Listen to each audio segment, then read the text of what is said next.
Hello everyone, and welcome back to the Selfish Stream. So, last time was the day of the truck. We have a very large number of truck services running now.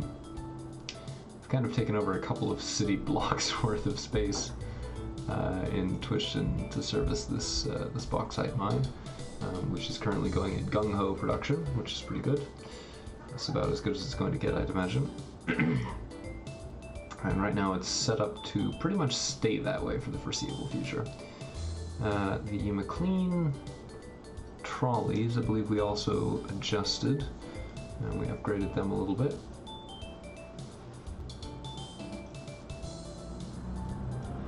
So they're running over a much larger distance now, which is going to help to keep the station catchments from overlapping quite so much. We probably want to do that at some point for Palmer, but I don't think we're going to worry about that right now. We might take a look at it later. Oh, there's a cement plant. That might actually make a significant difference for us. We were looking at bringing some clay or stone out of the dredging site and the two quarries that we have.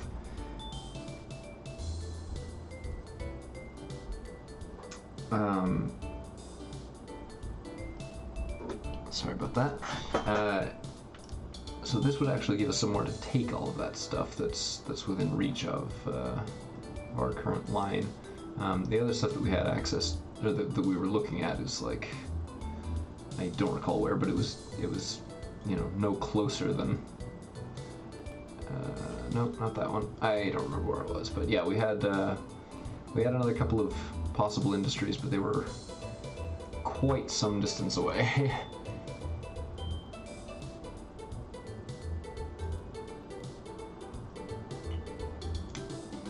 As of right now, most of our effort so far has been focused around getting this metal production up, because that gives us goods and manufacturing supplies, which we can then convert to engineering supplies, which we can then convert back into the original source materials for metal production.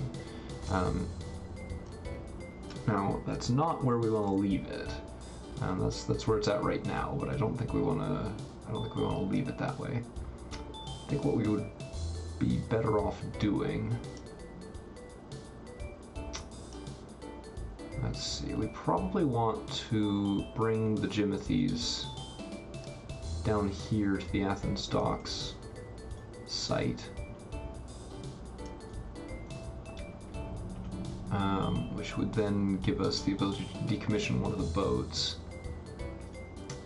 and a fleet of trucks, but it would also crowd up the train line significantly. So I'm not entirely sure that that's what we want right now, but it is probably the way we're going to have to go eventually. Although, now that I'm looking at this, why did I do this weird little bend? Let me fix that real quick before I forget that it exists.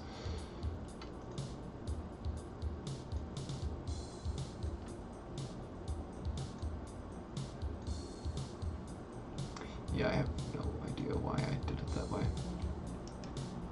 It doesn't appear to have been any point.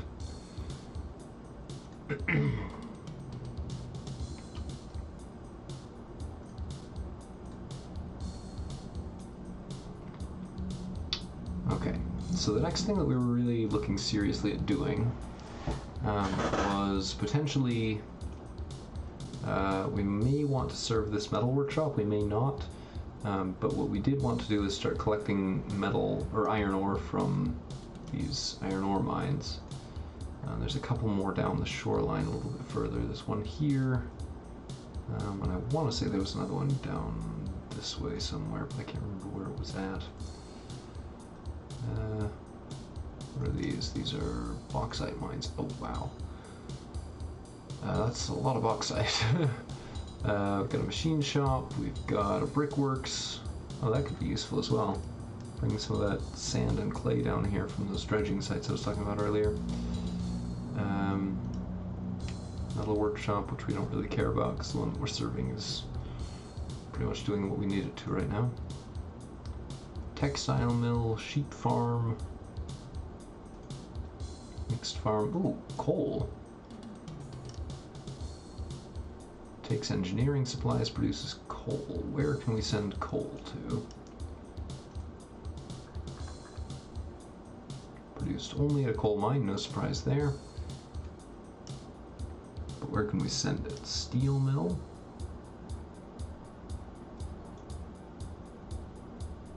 So there's a couple on the eastern continent that we could potentially reach to. Lime kilns. Yeah, there's plenty of those floating about. And then cement plants also take coal, I guess. And so do brickworks.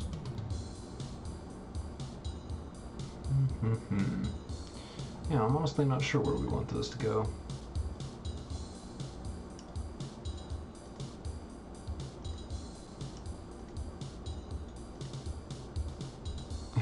It's a lot of vehicles in a small area there.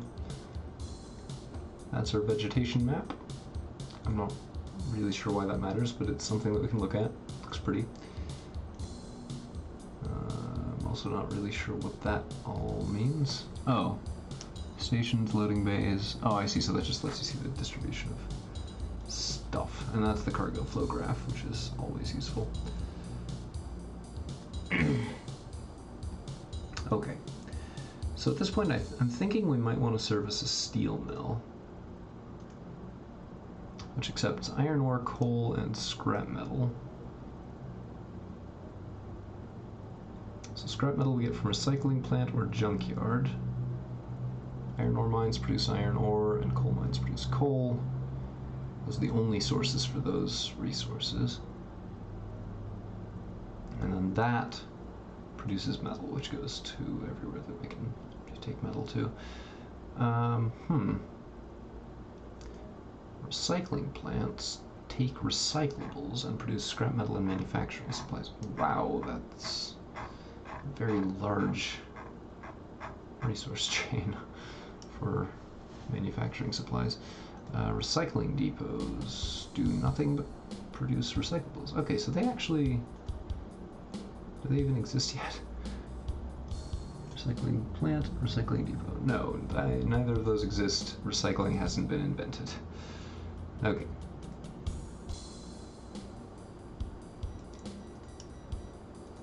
Yeah, so it looks like the other alternative would be an ironworks, which also accepts wood and sand. We don't have a source for wood yet, but we've got plenty of sources for sand.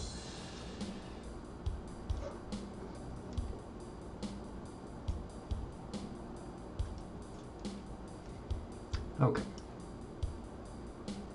So that being the case, where are there ironworkses? Is that one right in the middle? No. Too good to be true. So there's one at the far left, one at the far right. Definitely not a perfect situation. Disable all, enable ironworks, iron... no, we don't want to look at the sources, we just want to look at the destinations. And a steel mill. Okay. So basically, there's these three up here, and there's these three down here. And those are our options for metal production using iron ore.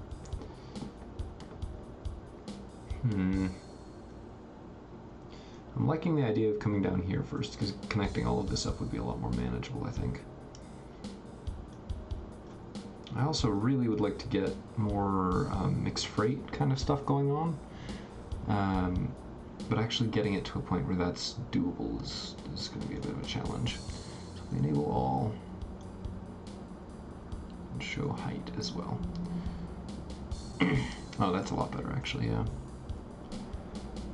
Okay.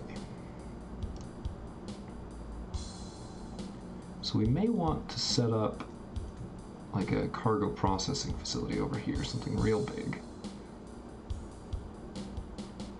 Stations for a variety of vehicles. and access to just about everything. That's kind of the end goal, is we want a few of those scattered around the map. We don't really have the ability to do that over here in any of the places that make sense, because the cities have kind of consumed those areas. But over here is probably an acceptable place for that. So, with that in mind, we'd want to go for one of those. Yeah, the steel mill over here is probably our best bet. It's got some good distance on it. It can accept scrap metal from here to keep its production up. So this furniture, hotel, oil, which we don't have anything to do with just yet. Iron ores. That's actually a good, like, short distance bootstrap for that. We can get it going with this and this. This then will produce metal, just generically metal. And then we can take that to pretty much just wherever we want. The scrap metal we can also split for the Portage aluminum plant. Yeah, I think I'm liking this idea. So we'll want our big cargo hub like hereabouts-ish. Let's see, I need plans.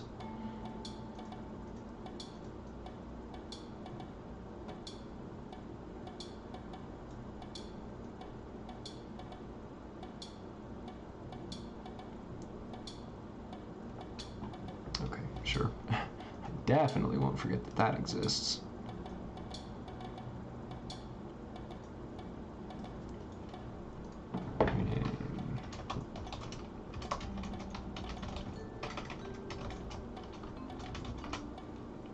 Distribution yard. Right, new plan. We want that and that and that all to be connected.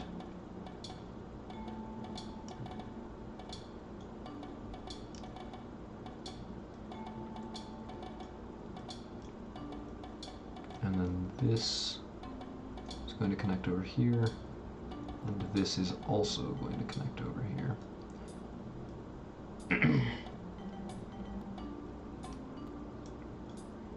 This will connect that way. Wait.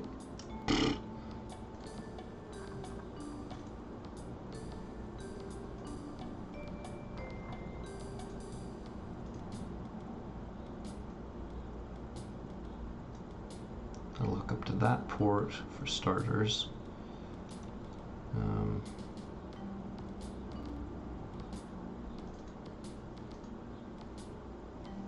And then we want to connect this, this, this, and where'd the other ones go?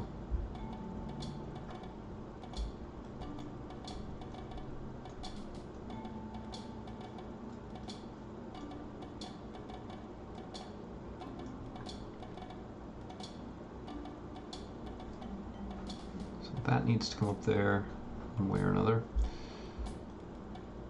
We've got another source of iron down here. That's going to come up here probably, and then get distributed over here through this line, which is definitely not going to end up being right across here for sure. We're going to need to do some contour accounting.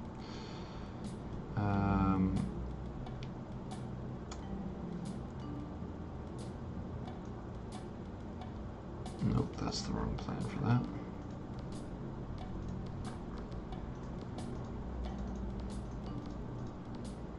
I'll just hide those for now.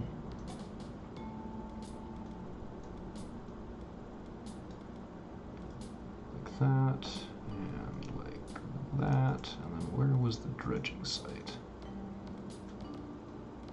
That comes up there as well. Where else were we even looking?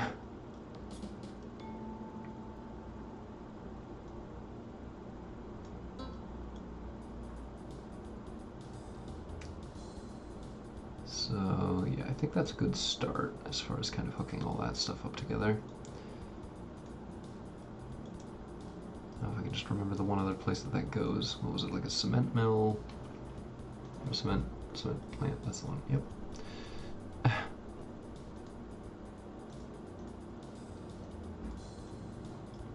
Cement plant. That's aluminum. Where do the other ones go? These are bauxite. Machine shop. Brickworks. Brickworks, that was the other one.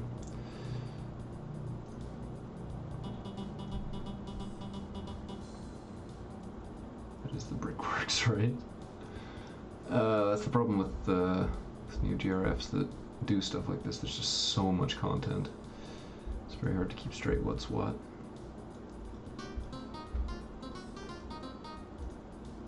Okay.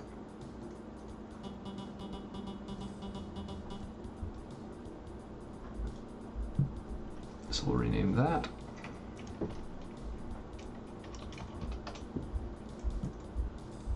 We'll rename that.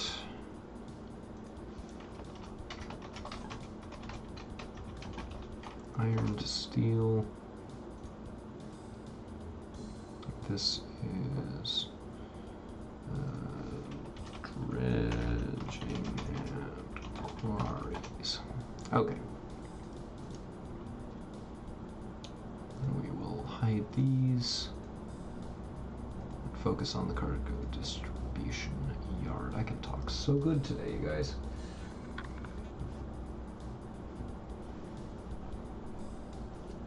I'm going to have a sip of tea before we continue, and it's probably going to scald me, but that's okay.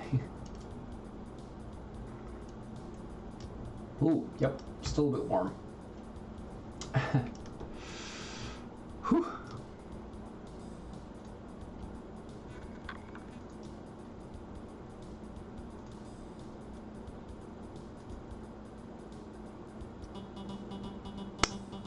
Okay, so I was having some trouble with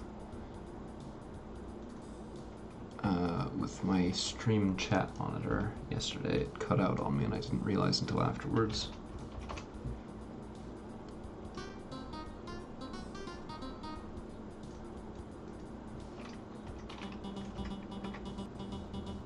We might get a couple of little spam messages in the overlay, but I'm not sure if it's going to do that.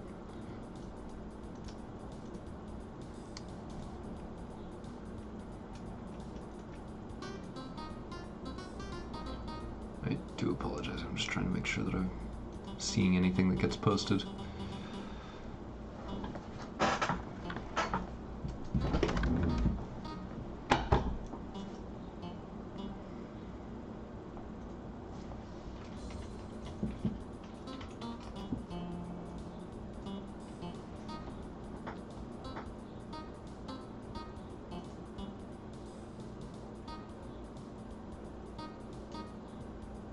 Okay, now it's maybe working.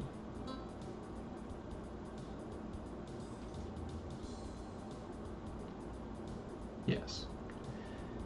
Yes, now it is working. Okay. We're not working necessarily, but at least I have a way of reading chats in case it breaks again. Alright. Alright. So what we're doing here... we have a very high-speed rail.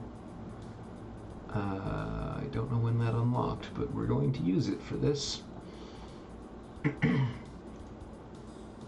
It is going to be a station. It is going to be an ISR station. And it is going to sprawl just all over the place.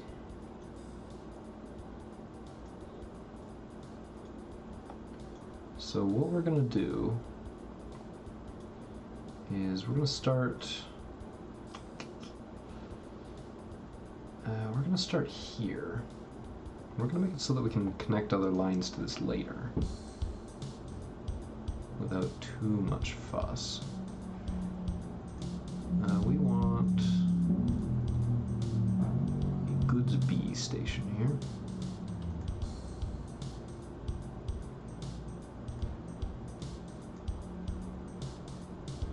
And it will have catenary so that we can run electric trains here if we want to later. We will rename this. And point of fact, I'm actually going to unpause while I do this just to avoid unfairness.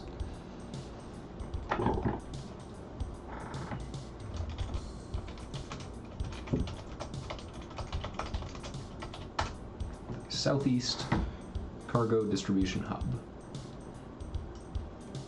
And it is going to have a lot of other stuff tacked onto it.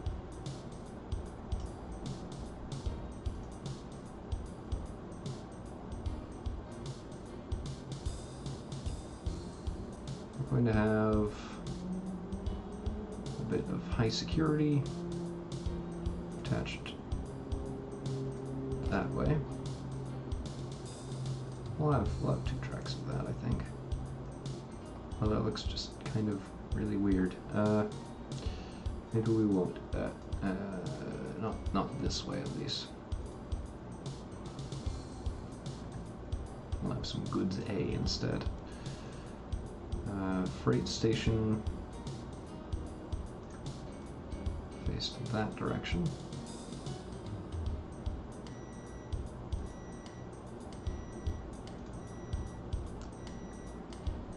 So right now we're just kind of throwing stuff down. Let's give the freight station 4 tracks. And actually let's change the goods B one to have 3. Make it a little nicer there. Our goods A station is going to have an additional platform. It's going to be sat up like this, just a little ways further back.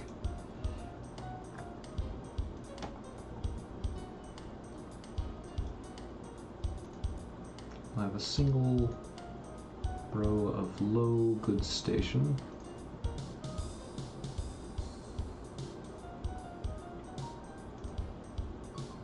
And then we'll increase the height of a couple of these areas over here. Just to make things flow a little bit smoother down the line.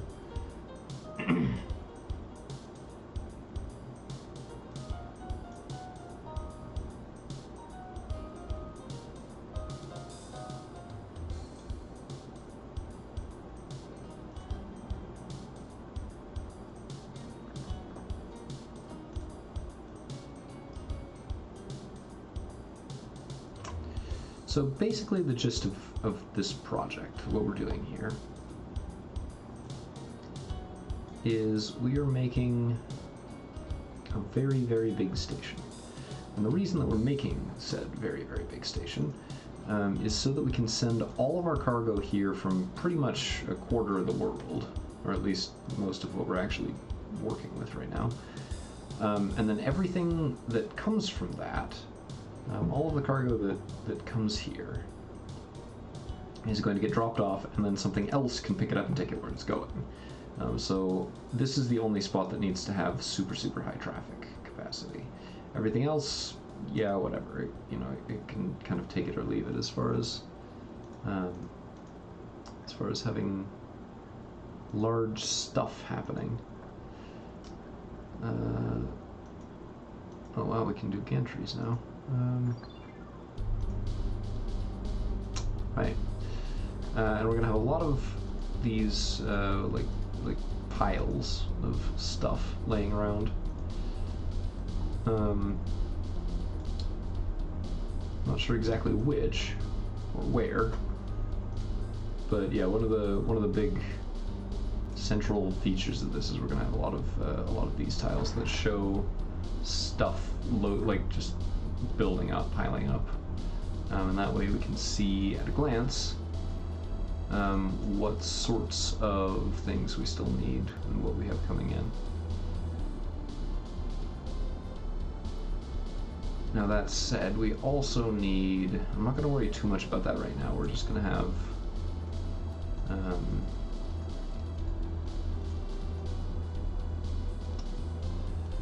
let's see what I need to track down. What a weird tile not to be allowed, even though we have these. So I'm not going to worry too much about the specifics. A white room with black curtains. I'm not sure I follow, Scarlet.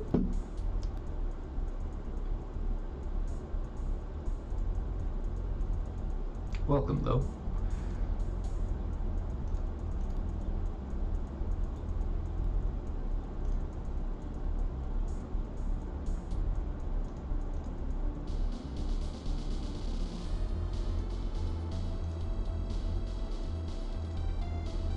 So I'm sorry, can you let me in on the joke? Because I genuinely just don't get it.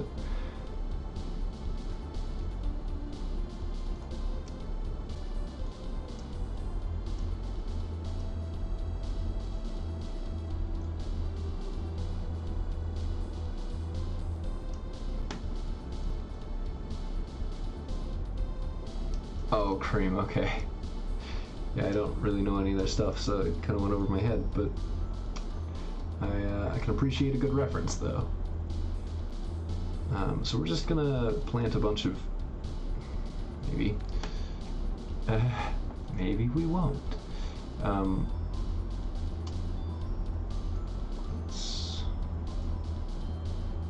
That was the wrong way to do that, but I got the job done.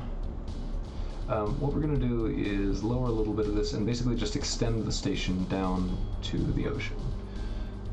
This is a really kind of a stupid way to do this, and more than a little bit cheap, but we're still going to do it.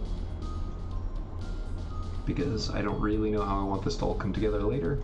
All I know is just that I need a bunch of tracks sticking out of it at the moment. Same thing with road access, we just need a bunch of that. And then we can worry about exactly where to place said access later. Let's see, truck stops are probably the next thing to do here.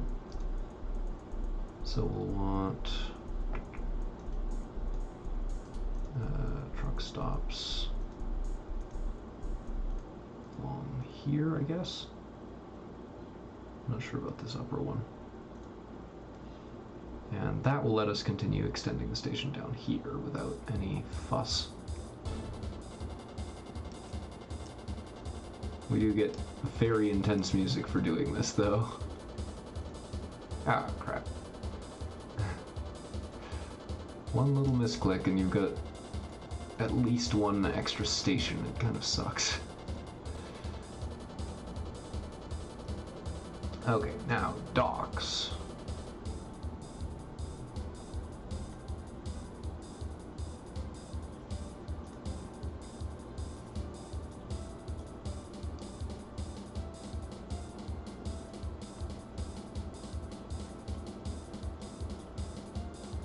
And I'm not sure, but maybe I want to put an airfield next to this at some point.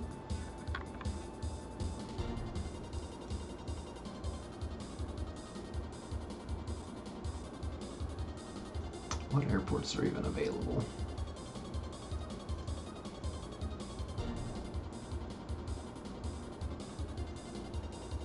Not a lot. So you can basically build a city airport and that's it. Which, I mean, it's not an insignificant commitment of space.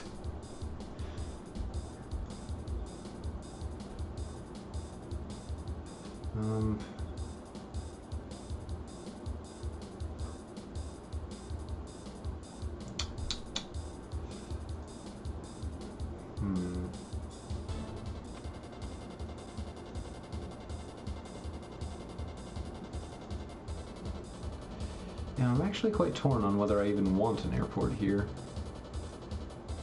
What do you think? This isn't really next to anything that we're doing right now. The entire purpose of this is just to distribute cargo on this continent. So I'm kind of feeling like if we have an airport, it ought to be here, but I'm really not sold on the idea that we should put it down.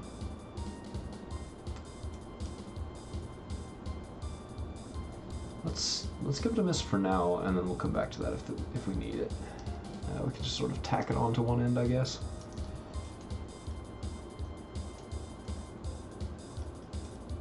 And then we can, of course, change these up however we need them to be, insofar as it makes sense to do so. So that's a good bootstrap for that. What are these? Bauxite mines? Yeah. So, oh geez, there's coal, scrap, aluminum. I mean, that's more stuff than I expected to find up here. Water. I mean, you raise a good point. I don't really have an answer for you. Intuitively, I'd say water, but I don't think there's actually... I don't think this game has a concept of crash landings. A broken down plane will just sort of fly really slowly with smoke coming out of it until it decides to land, so... yeah, not too sure about that. Alright, so the thing that we wanted to do up here is get the steel mill going. That was the big thing.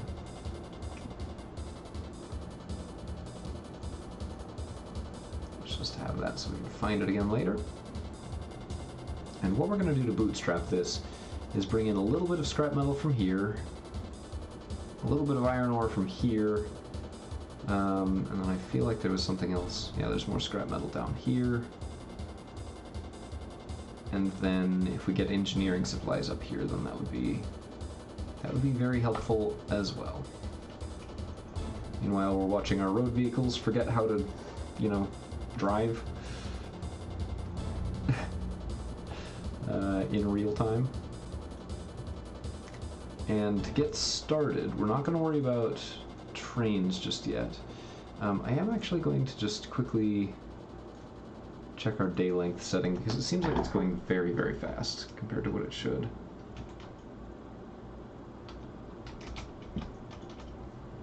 Day length factor. Oh, no wonder.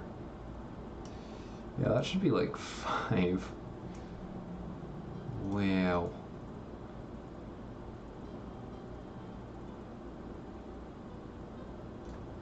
We probably want that one as well. Okay. Wow, no wonder everything seemed really fast. I really should have checked that, like, last week.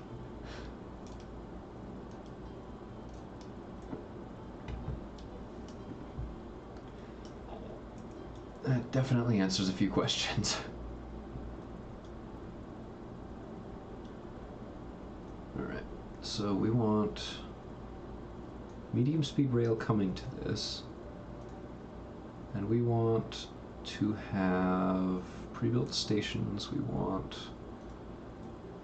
metal. The steel mill stations, we want 2 tracks, platform length of 5, and we want that sitting... I mean, I like it being here. And that way we can route our trucks through Whiting.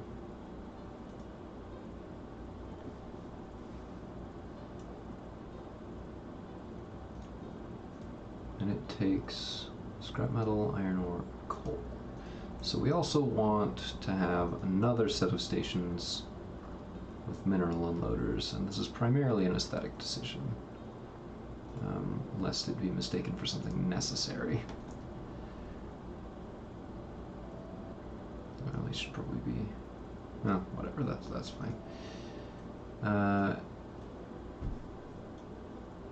Power plant. Excuse me? There are no power plants here. We want road vehicle access. Oh my gosh, excuse me. Road vehicle access here as well. 5 truck stops is kind of a good place to start.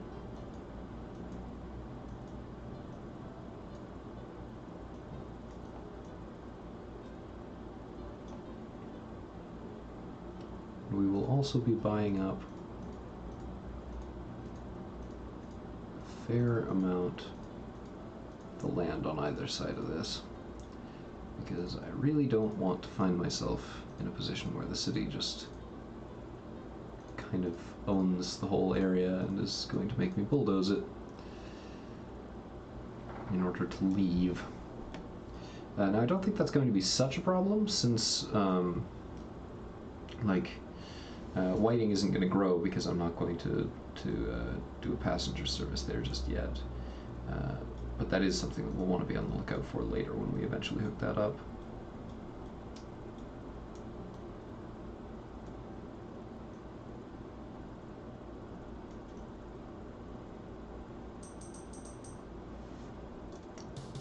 Now, one thing that I noticed last time when we were playing around with buses and trucks and things is that certain types of truck don't like using these stations, particularly the articulated vehicles, and of those particularly the longer articulated vehicles.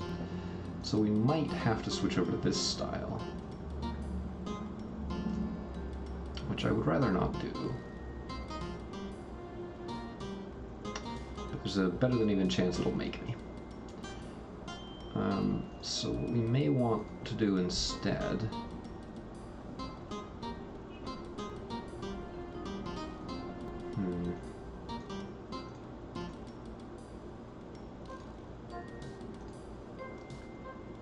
we may need to create a setup like this on the other side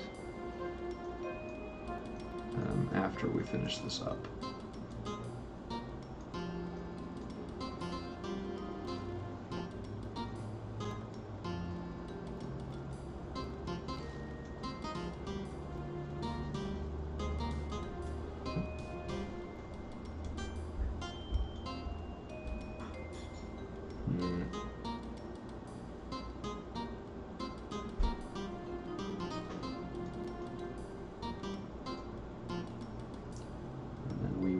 One-way this, one-way this.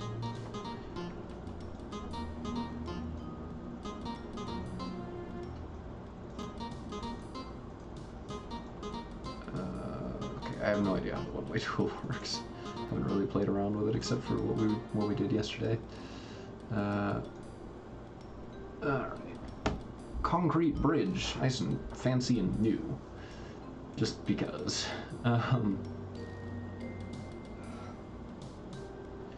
So that'll give them a way in and out that isn't too closely controlled by the city, and therefore isn't incredibly likely to have road construction all of a sudden.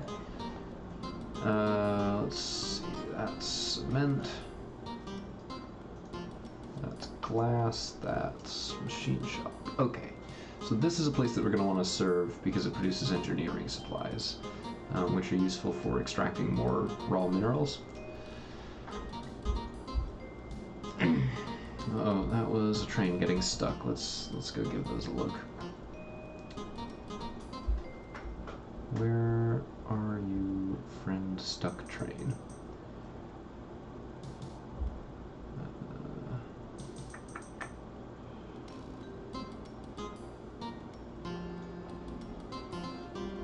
No, not there. Okay, so one of them is waiting like it's supposed to. Where's its buddy? Right there, exactly where it's supposed to be. So I'm not sure what the problem was. Huh. Okay, well, did this stop producing all of a sudden? No, it's still up. Just nothing waiting right now. Huh, that's strange. I wonder if there's a reason it slowed down, or if it's just taking its time to produce. Oh, no, it's the train length. Wait a minute. Or not the train length, the day length. Oh, that's the other thing that it changed. Oh, no. Oh, nuts. I knew I was forgetting something. Does that affect production rates as well? Shoot.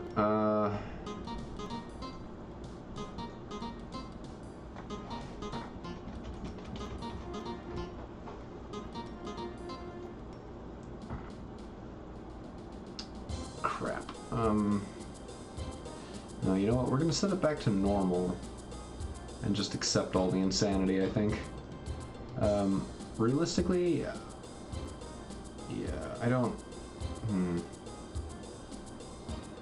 Yeah, so what you have to do is like scale your service way down because everything's slower, but your vehicles still move at the same pace. So next time that we do this, next time that we start fresh, I definitely need to change the day length setting and the there is a second setting that affects this. It is, well, there's production ratios and then also the maintenance costs. Because if the maintenance costs aren't changed, like the running costs, then vehicles either get way cheaper or way more expensive depending on what the game is set to. So, yeah, finding a proportion is always a little bit tricky. Look at all of these unprofitable road vehicles, yay! Let's see. Yeah, these are expected to be unprofitable,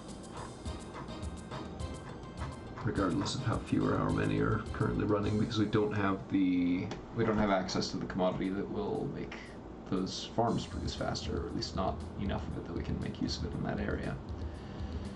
So that's expected. We can ignore that pretty safely. Okay, so now that we've worked out why that catastrophe was happening, let's go back to our little project over here.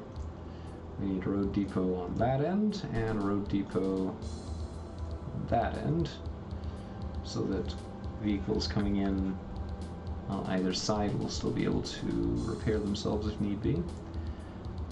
Let's get...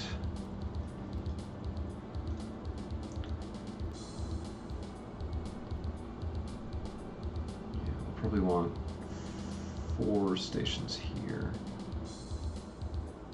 Oh boy, I don't know.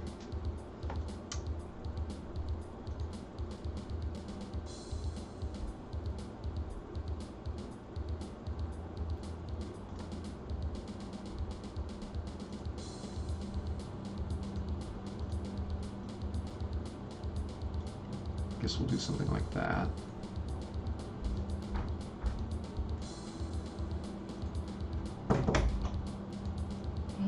And then we'll... Actually, no, we will keep those roads.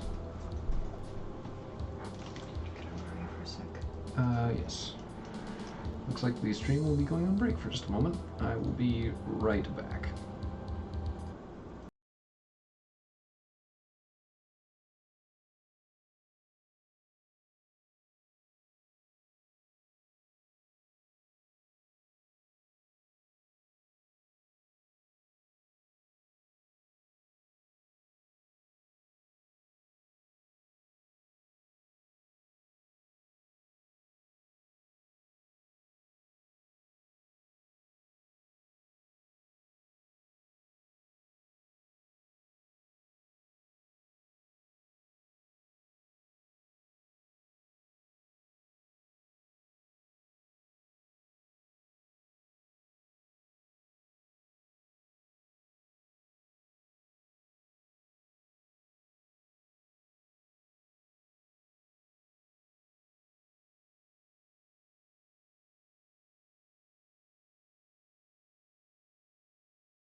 And we are back.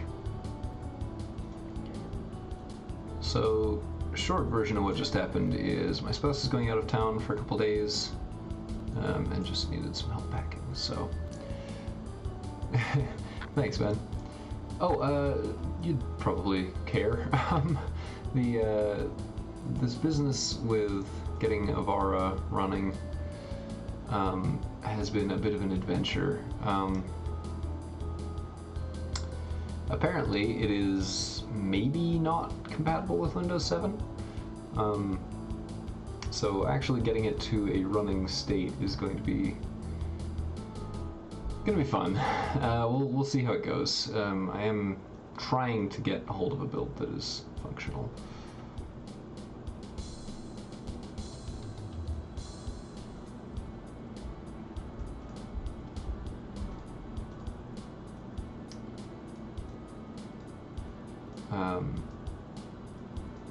So yeah, I've been working with whoever's developing it.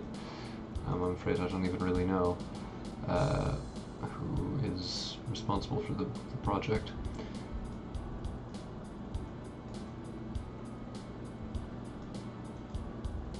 But yeah, we're trying.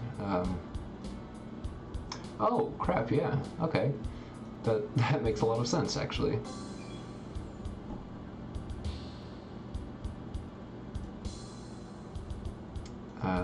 That definitely answers a few questions about why he's so passionate about the project. But yeah, it's we've been working on it. You can find on the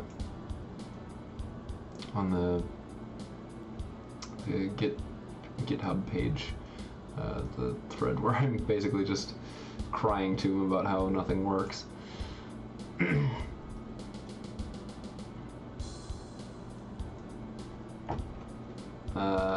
But yeah, he's been an excellent sport about trying to help me get it figured out.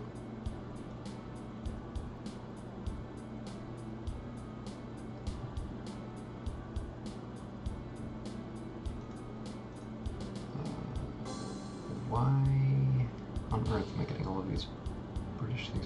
Oh, are you the are you the friend that he was talking about? Because that would kind of make sense also.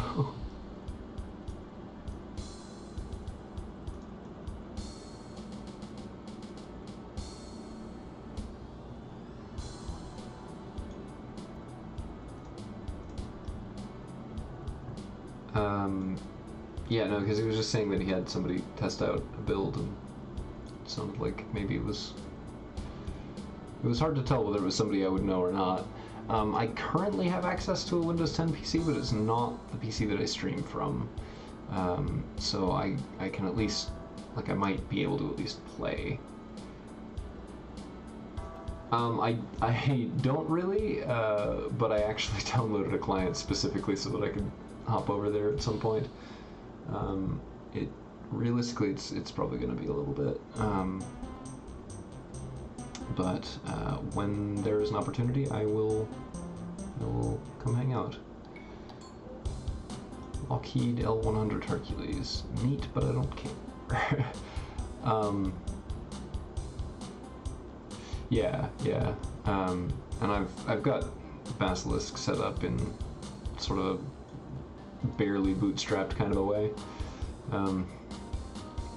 It's not in great shape. I mean, you can watch my SimCity 2000 VODs on the YouTube channel, and you can actually see it crashing in real time, because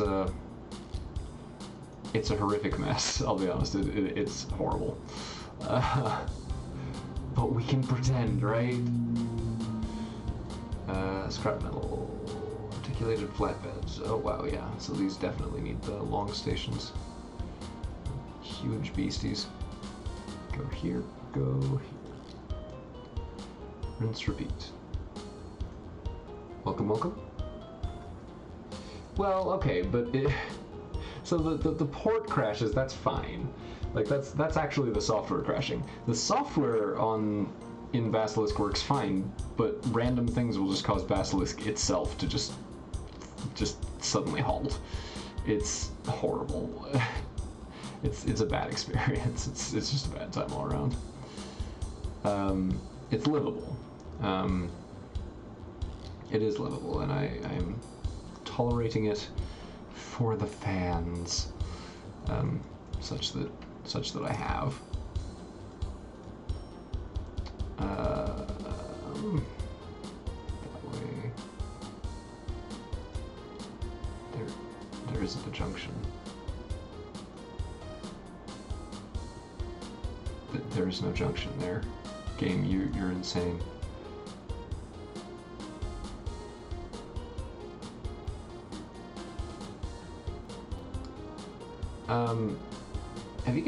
Do you guys know each other outside of this? I feel like you might.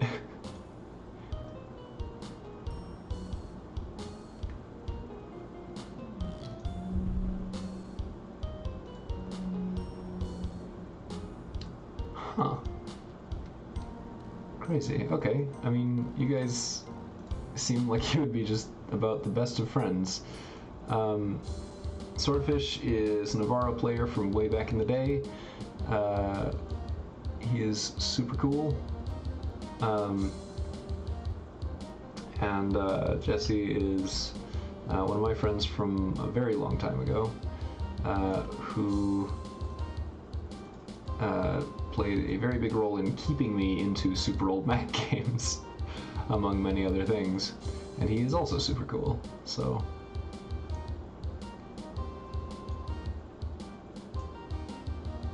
whoops, this isn't right.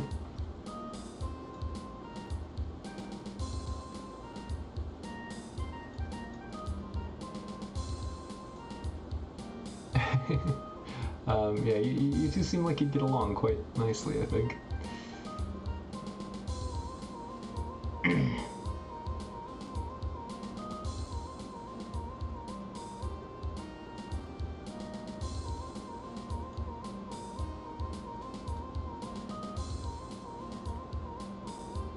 Alright, so we've got trucks, we've got waiting, we've got a place for them to go, and we have a thing for them to do on the other end.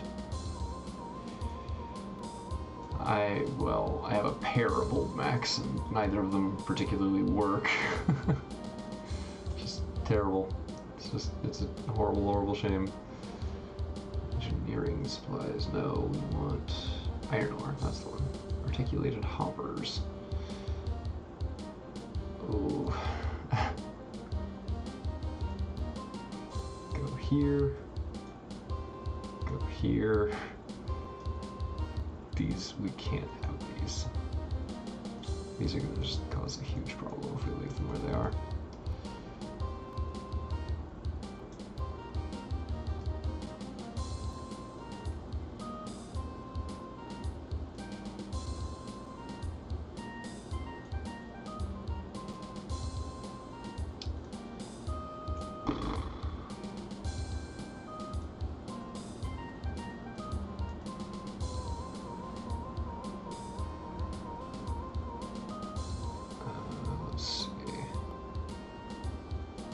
There isn't really a way around this except running another bridge, is there?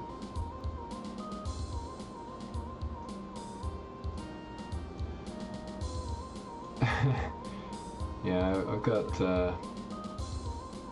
my nicest older one. This a cube from right around the turn of the millennium, so it was G4 processor, about as fast as you can get and still have it be PowerPC. But it is completely shot, unfortunately.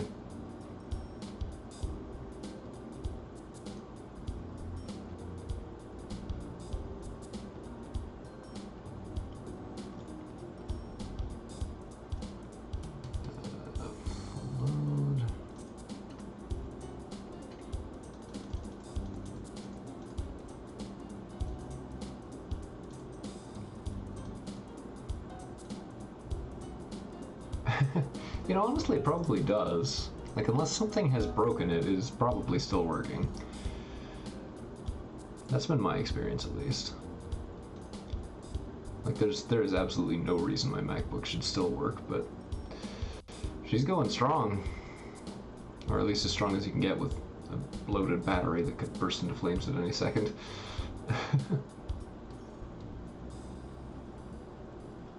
Okay, but do you need a CD drive in order to play Avara? That's that's the only real important question. Can you play Avara with it?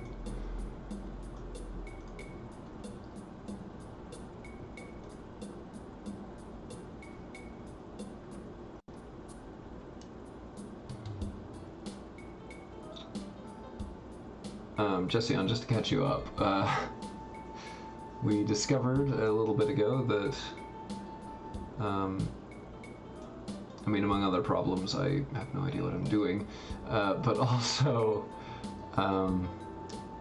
we were working with these articulated trucks, and we had some bad times over here, and then also I found out why everything seemed so fast.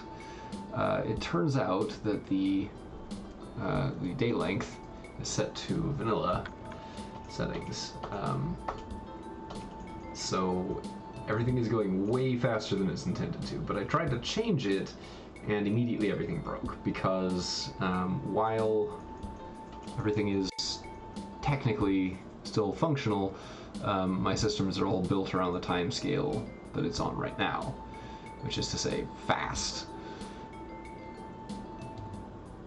So that's what happened earlier, and we're trying to do something about that. But I'm thinking we're probably gonna have to wait on that until a new game is begun.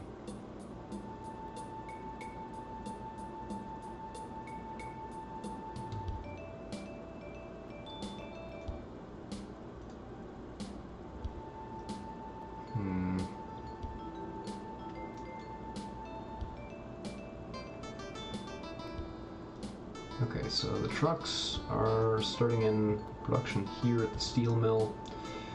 We do want to get that metal carried away, but right now there's only one place we're actually using metal, which is not ideal. Metal can go to a fabrication plant, a smithy forge, a metal workshop, or a machine shop. Right now, we're exclusively using it at a metal workshop, which is producing manufacturing supplies. But I'm thinking we may want to take it to a machine shop if we can find one. Disable all machine shop. Alright. So that's important.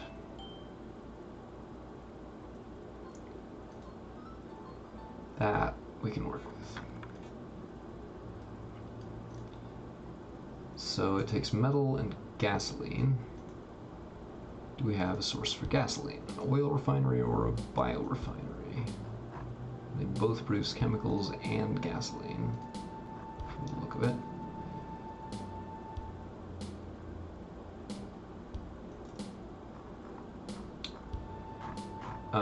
Okay, I guess the moral of the story with the day length patch is we will be eventually playing with the day length set correctly, but I need to figure out what the correct settings are first, and we also definitely need to start a new game for that, because starting from scratch with one day length and then changing it halfway through is just a bad time. So we're gonna not do that. We're gonna not do that thing, and it'll be great.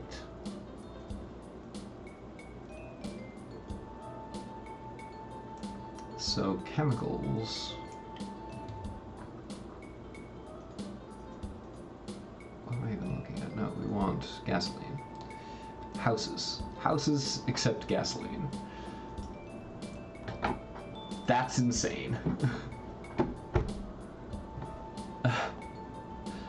Gas station makes sense, but houses? Let's see. Bulk terminal, machine shop. I'm just kind of looking at where we'd be actually making use of the gasoline once we have it. Taking it to that bulk terminal is desirable. This takes grain and sugar beets from arable farms.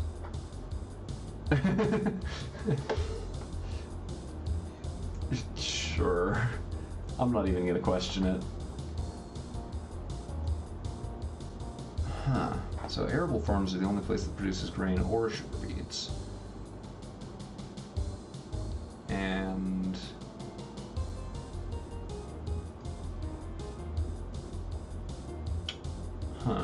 so sugar refineries can take sugar beets as well, along with, what is this? Manufacturing supplies, okay.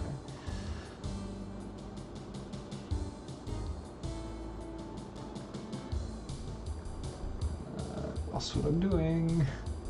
Fire refinery makes gas, okay.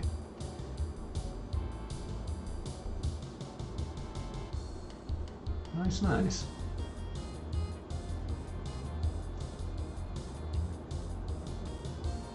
So basically what I'm saying is you guys should talk.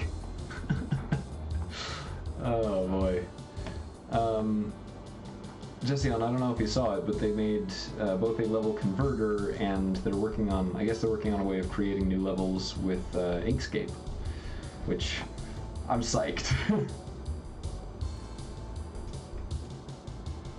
With that incentive, I might learn Inkscape, finally.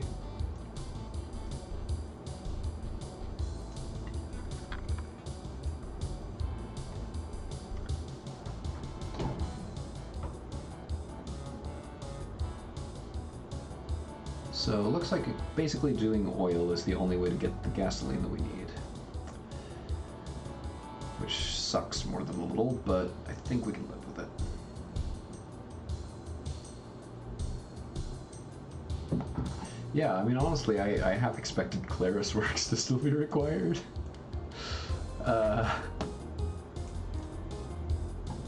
Alright, funny story. When I tried to learn how to do Avara levels, how to create Avara levels, I mean, I am just such a tryhard by nature that my big solution to the whole question of how to do it was like I needed to learn to use AppleWorks 6. Funny story, AppleWorks 6 does not work in the same way that ClarisWorks did. And among other weirdnesses, it was incapable. It was incapable of creating transparent textures. So you could have all the normal like gradients and stuff, and everything would work, but you couldn't ever have a transparent object. So you could never have invisible walls. And I struggled with that for weeks. Like I downloaded a bunch of Plastic Chickens levels and like pulled them open in AppleWorks, and they displayed fine. Like you could see that there were transparent objects. They worked. But AppleWorks couldn't create new transparent objects. So the only thing that I ever worked out how to do, like the only solution I ever found for it, genuinely was oh man, I'm so ashamed of this. It was to copy and paste specific shapes from Plastic Chicken's levels. And then paste them into my own level files. Like, as though that would somehow work. It was bad. It was really ridiculous. These one ways are set up wrong.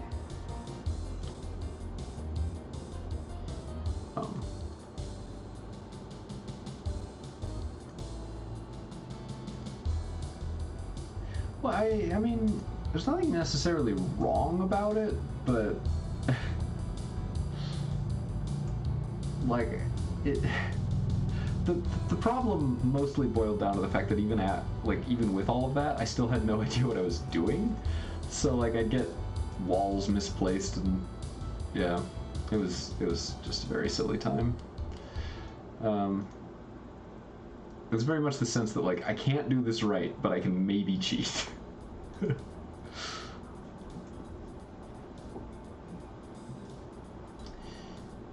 Yeah, Resident. Man, resource forks are super cool, and I don't understand them. It's genuinely, it's a shame that practice didn't catch on more, because you could have like resource packages that, you know, where like one file could control most of a game's data, and then have it still be like comprehensible and human readable if you extracted it.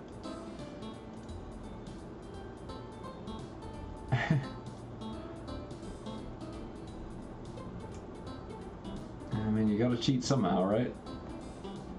Welcome, viewer number 3! I don't know who you are, but I'm glad to have you regardless. What am I doing? What am I doing? I needed to get something over here. What was it? Metal and gas. Okay.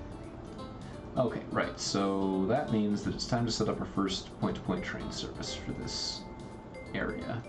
We'll continue using medium speed because we don't really need anything special for this. And then we will bridge over this.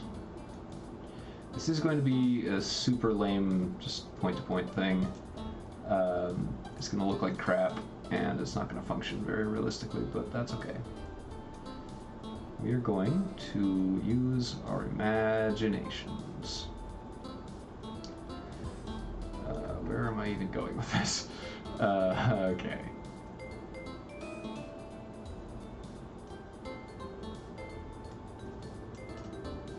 De Havilland Twin Otter. Those words mean nothing to me.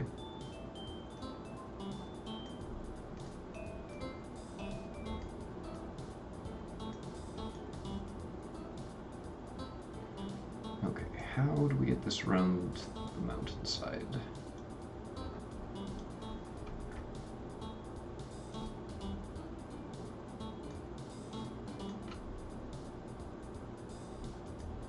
We need to go over this way.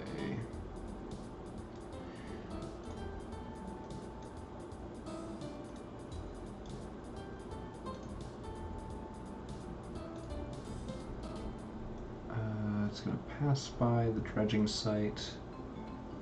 Not very closely. We are still going to have to take some hills.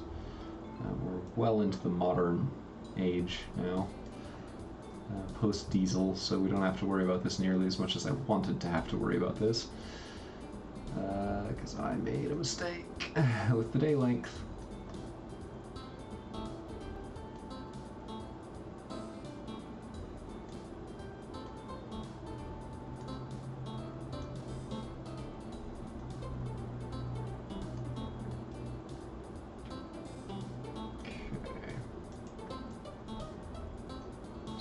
Figure out where I'm even going with this.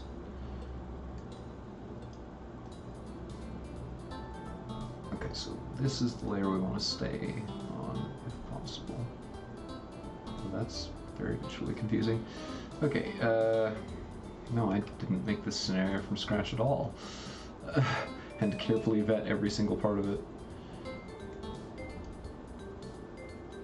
Definitely, I'm not the kind of person who should know what the scenario looks like.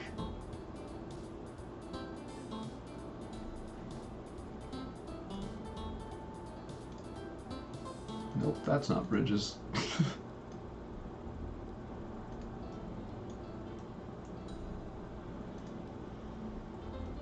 And we're making a lot of these concrete bridges, not because they're especially realistic in terms of their usage here, but mostly just because they're over very short distances, and I don't want to have situations where there's just like a tiny, tiny bridge that slows down the whole line.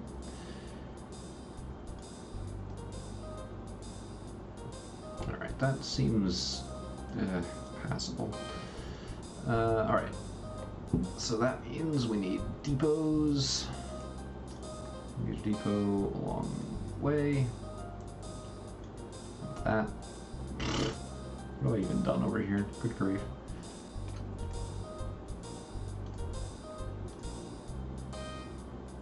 Oh. These need to be universal rail, don't they?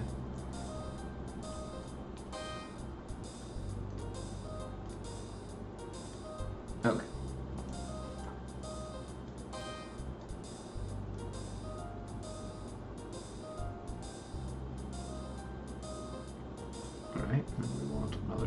depot. Where? Probably on the other side of this bridge, I'd say.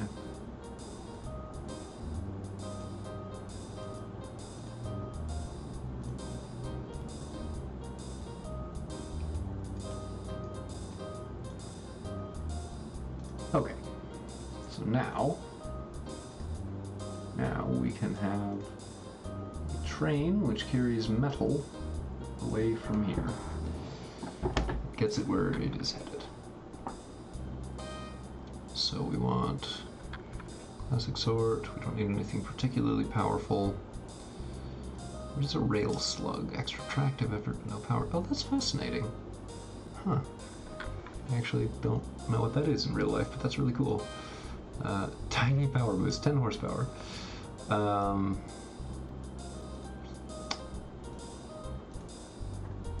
It's an narrow gauge, which we don't want.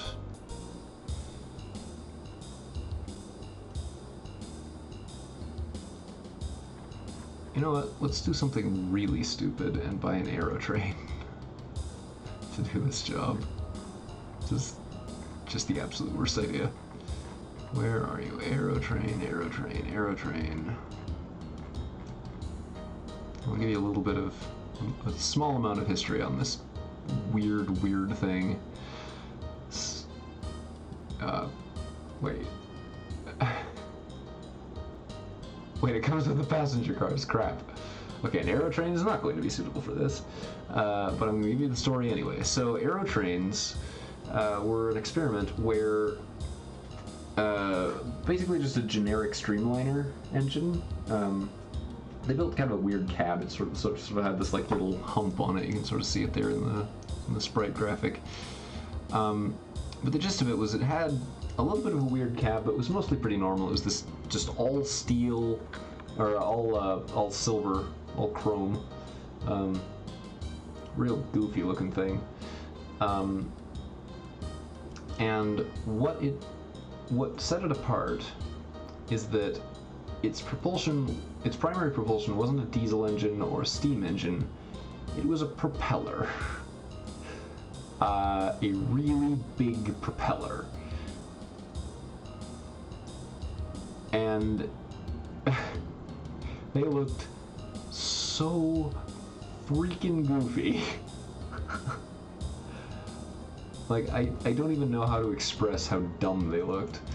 And I kind of love them, honestly. Like, it's one of those like what if kind of things. What if that had caught on? What if our trains today, what if we had high-speed rail that used propellers? Single prop train. I'm quite inclined to just say, you know what, screw it, why not? Just because that's really, really funny. But you know, by the same token, it's a little dumb. It's just like it never would have worked. They would have made the most horrendous screeching noise up past a certain speed. What are we carrying? Metal. Carrying metal. This engine that I've used here, the Alco PA. Container on flat car. Ooh. Oh, that's narrow gauge. Yeah, so it's 50 foots, I guess. 50 footers. This will be 5 tiles long, or as close as we can manage. Okay, so the Alco. Well, let's see. What Alco stuff do we even have? Is there a multiple unit that we can build? Alco. Box cabs. No, so it's all single units. Yeah, so, okay. The Alco PA1 was super common. It had a really long useful lifespan, maybe, I think like 50 years total. 50 years active lifespan, which is quite long for a device like that. And the crazy thing about the Alco PA1 is that despite being perfectly serviceable, there was a major shortage of copper. And most of them got decommissioned in a really, really short time. And now there just kind of aren't any. Like, there were tons.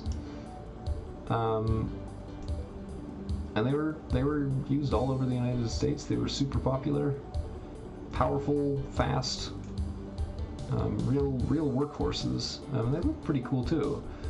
Had this like funny little long nose on them, but were otherwise pretty ordinary diesel streamliners. Nothing hugely unique or out there. But after they were all decommissioned, only one is left now. There's literally only one of these left in the world that hasn't been disassembled and taken apart. And it is, as of last I was aware, not able to move under its own power. The owner just bought it basically as a salvage, pretty much just kind of to have it, and is currently just very, very slowly rebuilding it and getting it back up to working order.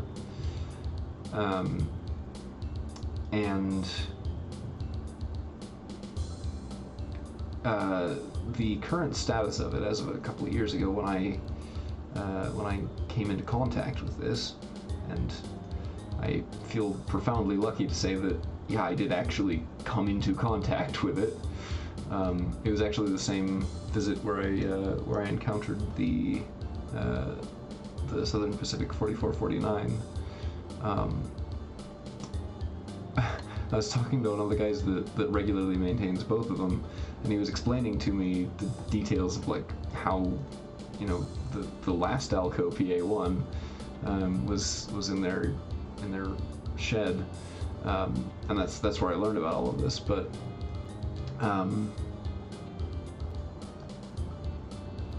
yeah, it was quite crazy to discover that like two completely unique locomotives were within about 20 feet of each other. And I didn't even notice 4449 sitting in the back. Like, I literally didn't even realize that it was there, which, the fact that something like that could happen is kind of insane.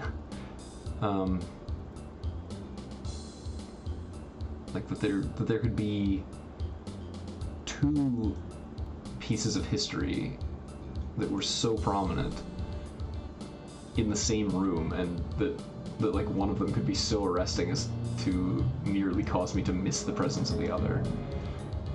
Like that's kind of, I don't know, it breaks my brain a little bit to think about it. Yeah, it was quite an experience going up there. In case that wasn't painfully obvious by the fact that I keep talking about it every time I make a new train in this game.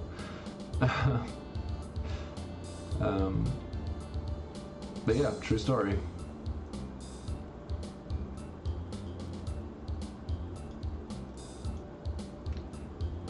And the current paint scheme of the aforementioned last remaining Alco PA1 is as close as I could get it to this same vehicle paint scheme.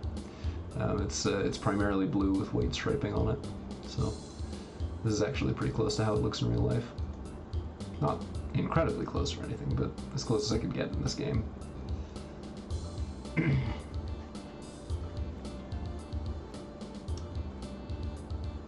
I know what you're thinking. You're thinking, shut up, stop talking about these stupid, pointless things! And you're right, but this is a selfish stream. You saw it in the title bar when you came, so only yourselves to blame.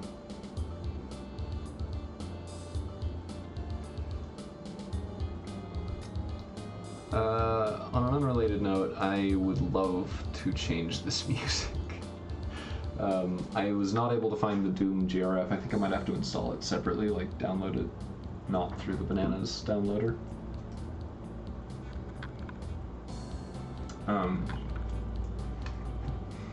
but I would love just literally any other music. So I'm getting kinda sick of this soundtrack, and it's crappy MIDI. But I'm not really sure. I need to take a closer look at Twitch's terms of service so that I don't get myself banned if I happen to use the wrong soundtrack.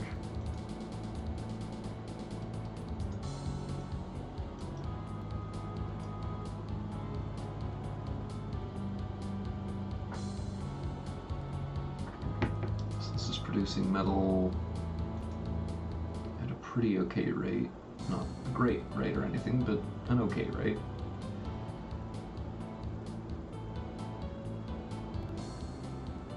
Meteor Freighter.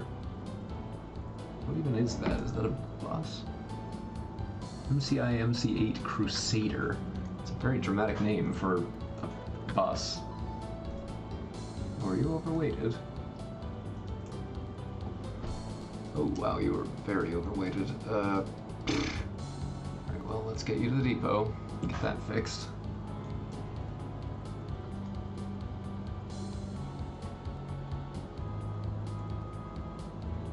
Well, let's actually let it make a trip all the way, just to see how bad it is. Oh, oh, oh, oh no. Come on, buddy, you can make it. How slow is that, 1 mile an hour? Yeah, seems about right.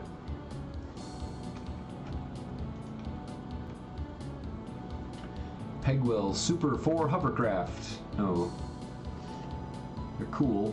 I like the idea of them. This is on fast forward, by the way. It's really not going very quickly.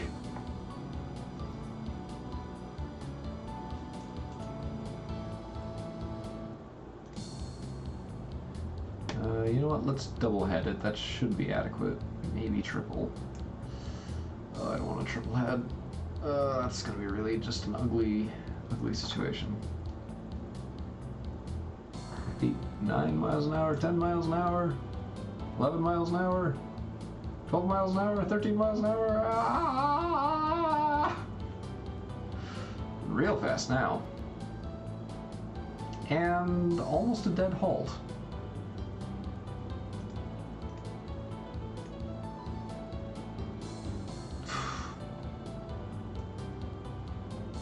Okay, 2 more hills plus a bridge. And then it'll get... Oh, man. That's rough.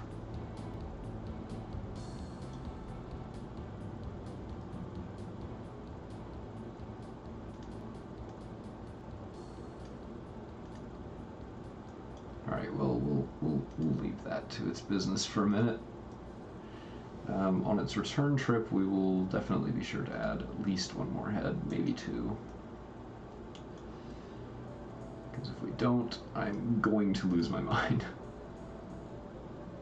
Capacity total is 331, but we're going to reduce that probably by 2 carriages because we need... Oh man, that is painful. Oh man, it's only the first hill as well. Oh.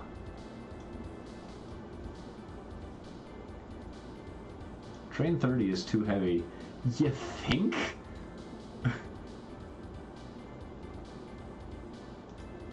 Oh my gosh, go, will you? This is fast forwarded. Oh boy.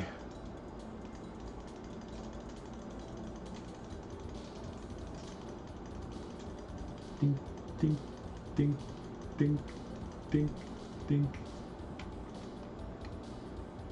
Right. You know what we're gonna do? This is just the worst idea.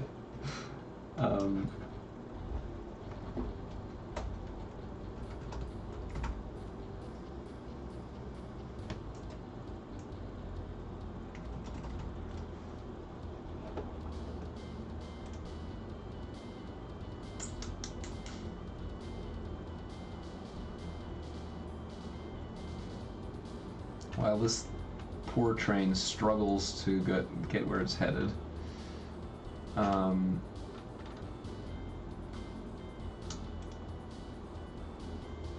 Oh, halfway.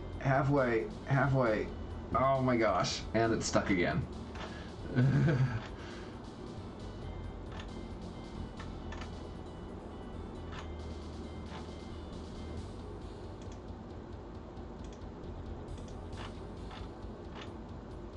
Man, oh man.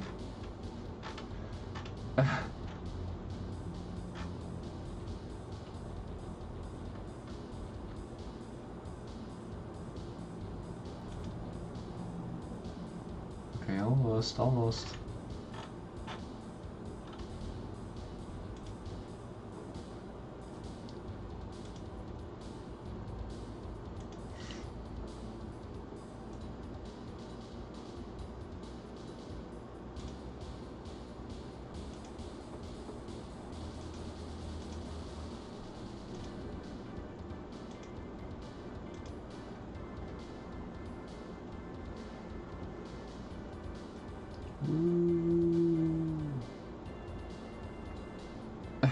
Broken down. Oh man, and now it has to build up speed again. Jeez. Come on, you're right here. You're right here. Come on.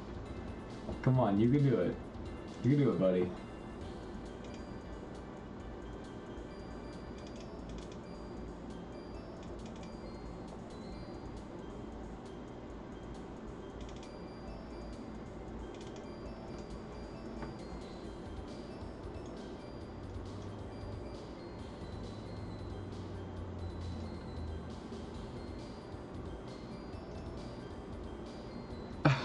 And at empty, it travels 65 miles an hour easily.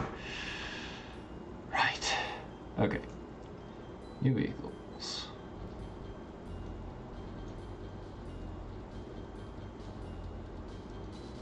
We actually do need something fairly hefty. And you know what?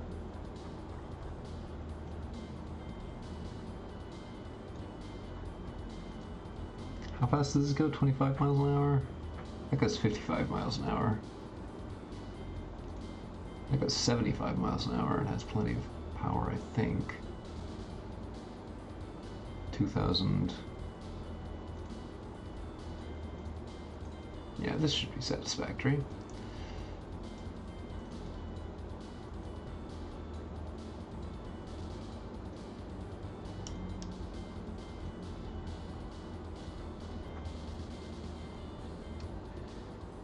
I mean, that's a shame. I really would have liked one of these bigger fellows. Do you still have your orders? You do. Good. Go to it, then. So this isn't going to be super fast or anything. But, it's very big. Yeah, meanwhile, what are our ratings on this showing? Very poor. I mean, yeah. Maybe what we should be doing is trucking it to a nearby truck stop. But then, yeah, I mean, you can see our rating deteriorating in real time. Yep, 65 miles an hour no matter what.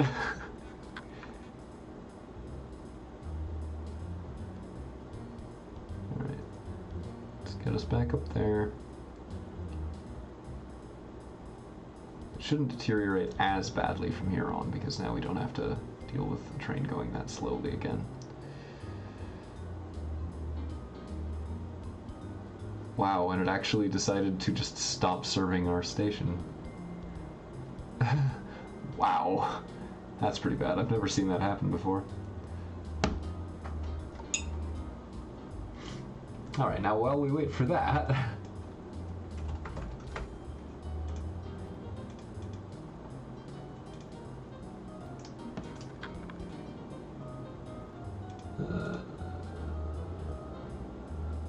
let's see...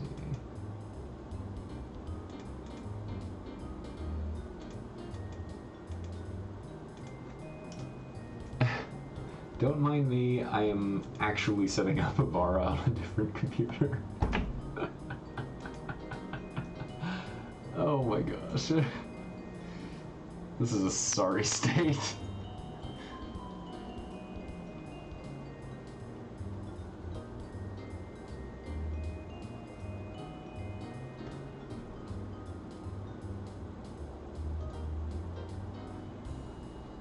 $45%.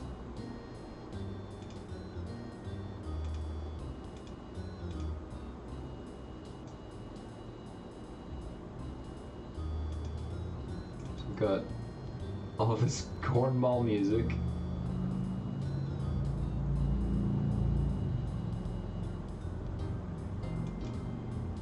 And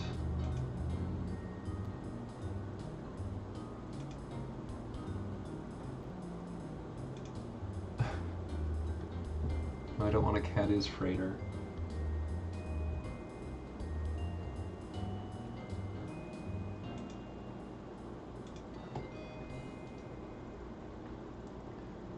$79%. Okay, okay.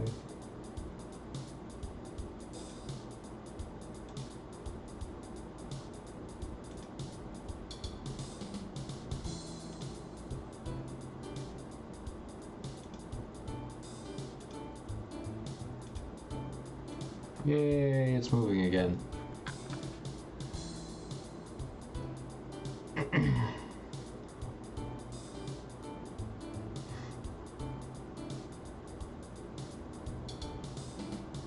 0% power, and it still just zips right up those hills. This is a very much stronger locomotive. Like, holy actual crap, is it strong compared to the other stuff? 7,000 horsepower.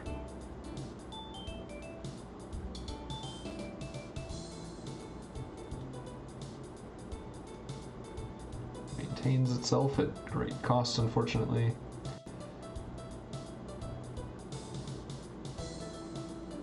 Yeah, it doesn't care. It'll accelerate up a hill.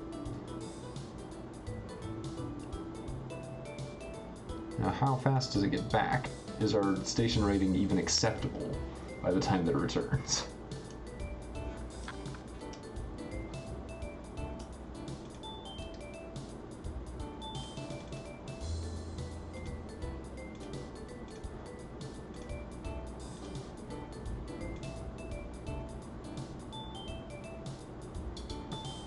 Mediocre.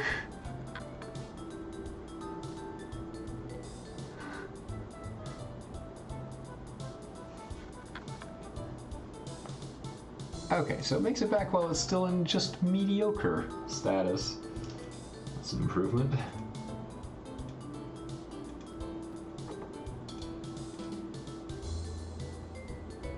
I can get 747s now.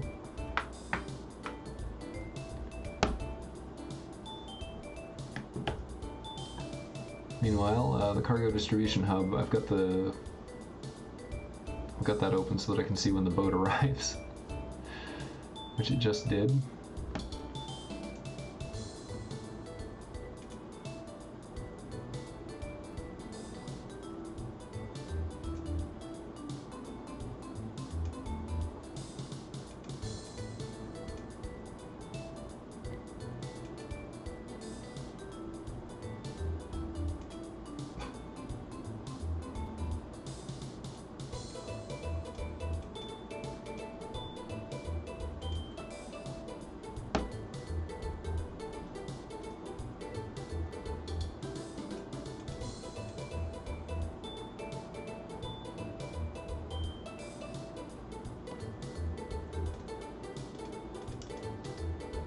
Yeah, that is Avara. Holy crap.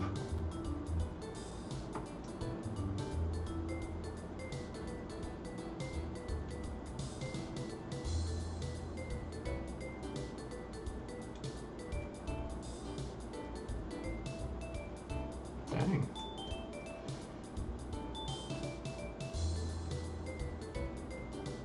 Well, color me genuinely impressed, because this is actually super cool.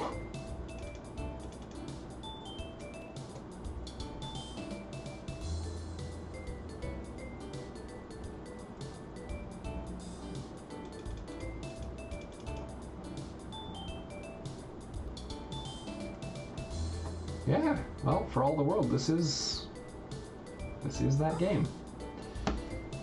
I will not actually be playing it right now, partially because I can't get NetPlay to work. But yeah, kudos to the board team.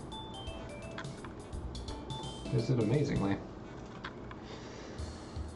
All right, so back to the thing we're supposed to be doing.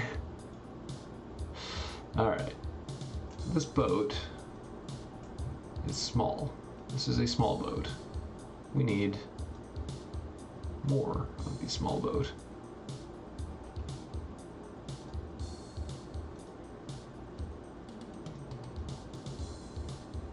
Because we have a lot of metal, which is exactly what we want.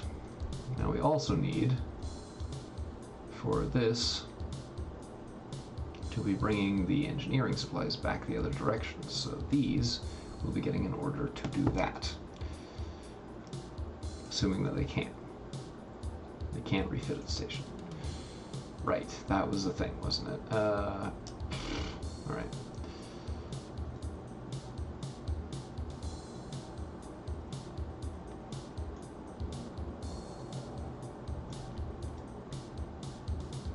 So you will be doing the same run, but you will be refit to engineering supplies first.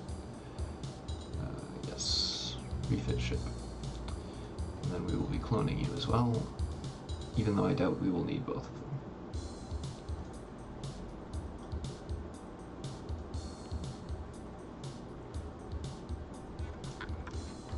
And already one of the boats is lost.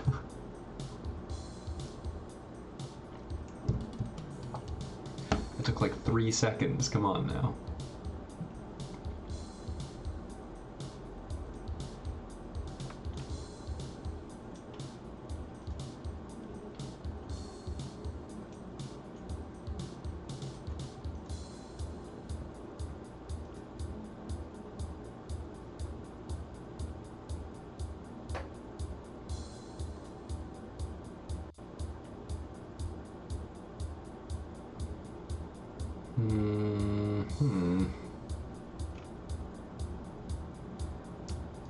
Are some of these perchance?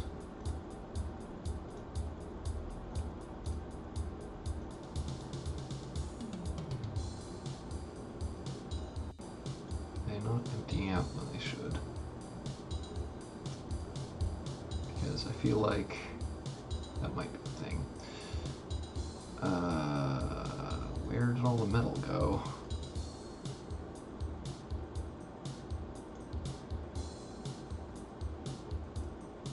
We fed it metal and it gave us nothing. Strange.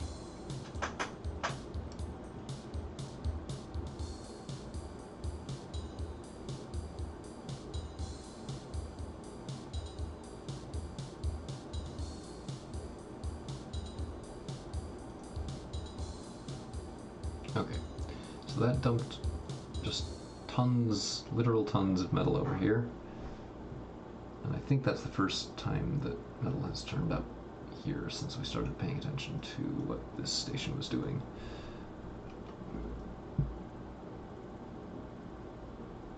Oh wow, I'm actually losing money now?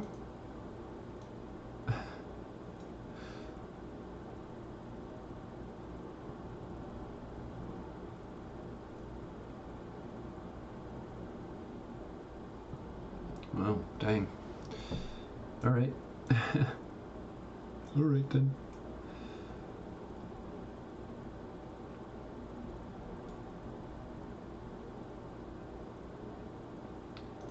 Boats, trains, and aeroplanes. Ah, so now the engineering supplies have begun to exist.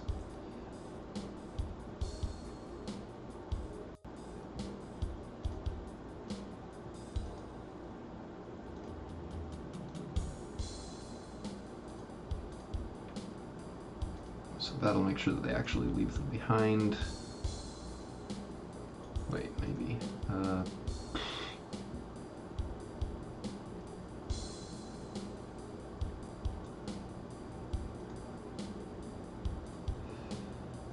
Ah, crap. You need to stop sharing your orders, I think.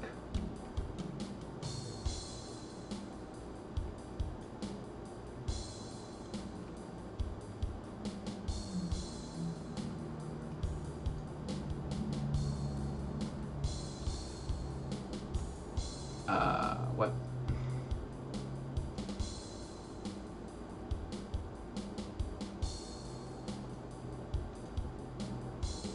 Okay, you need to stop sharing your orders because this is all wrong. Unload all. No loading.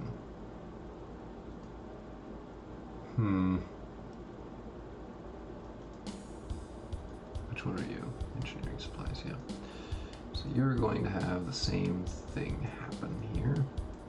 You're going to go to ship 18 and share its orders. Now, if we do that, we should see both of them. Yes. Okay. That should be fine. That should work now. This should suddenly start collecting engineering supplies, and our train can refit to carry them, I think, maybe.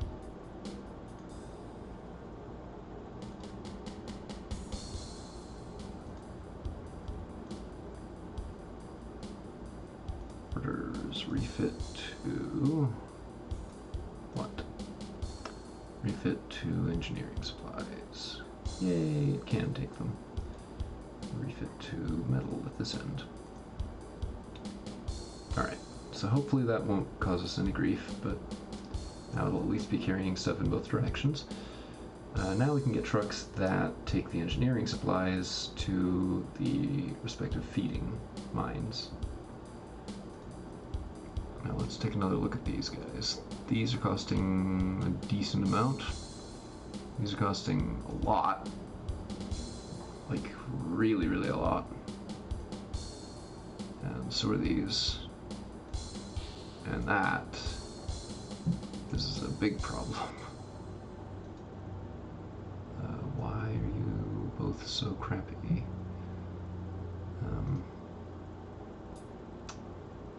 You're just gonna go to the depot for a minute. Go to your depot.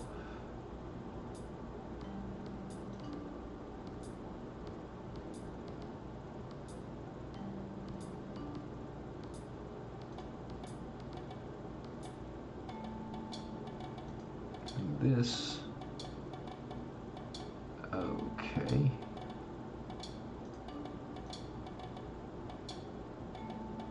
So why then? Oh, it's because you're past end of life. That's probably why you're running so expensive. Running cost.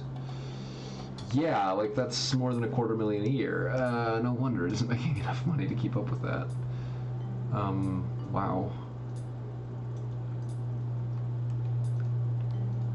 These are still outweighing the rest of our costs by a significant margin, although it is getting closer than it was. This also no surprise at all that it's not particularly great. The boats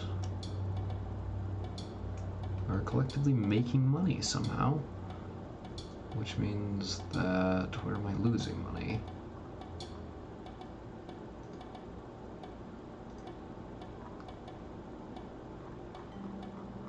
I'm not losing money. Where's the money going then? What the frick? I'm very confused. Every category of vehicle is making money. Is it just my infrastructure costs? Is that what this is? 2 million a year, 3 million a year. Just about. Station maintenance, medium speed rail.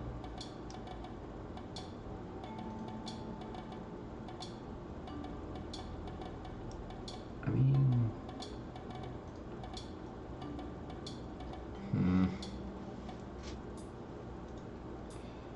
Yeah, I mean, that's an issue.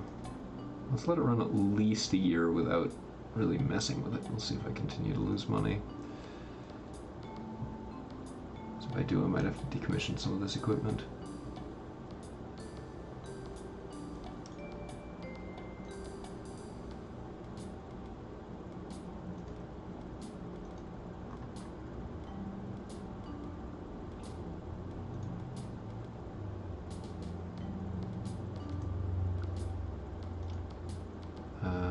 So yeah, you're definitely set to refit. Are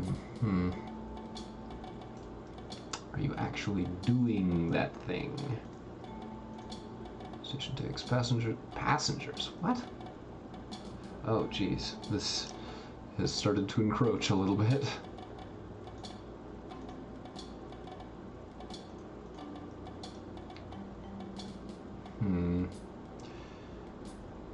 So what do we want to do then? We want to not have it on fast forward. That's just gonna continue draining our money quite fast, I think. We want...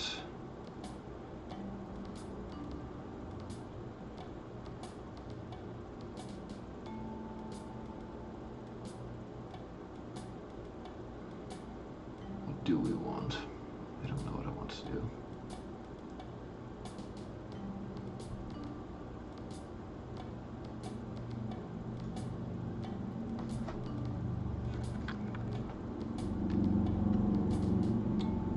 I think perhaps...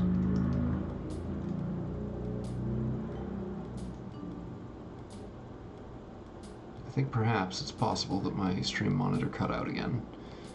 Because I just checked Twitch and it looks like you guys have been talking to me for quite a while. That I haven't seen. Crap. Sorry about that. I really need to figure out a better way to monitor this because how it is right now seems not to work. At least not consistently.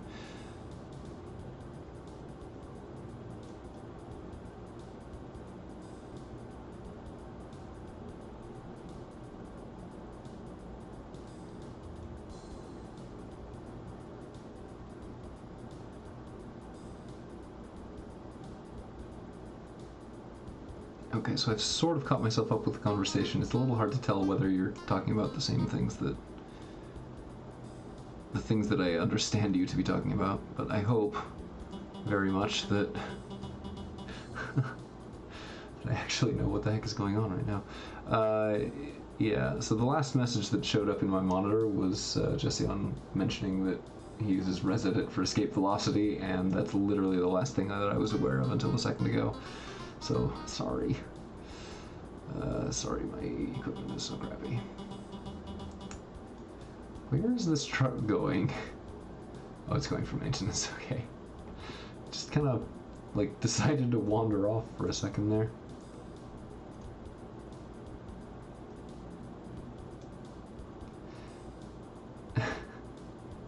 Thank you. Sorry. I don't know why my chat monitor is such a piece of crap. It sometimes seems to work perfectly, and sometimes it just doesn't.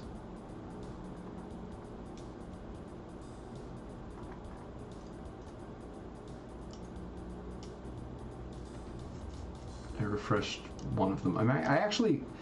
It occurred to me ahead of time today that this might be a problem, so I actually opened 3 different chat monitors. And 2 of them failed at the same time.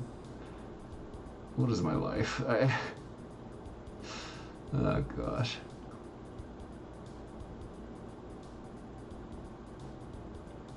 Okay, we're losing money really, really fast actually. Property maintenance, running costs. Oh man, 5 million. So what is this?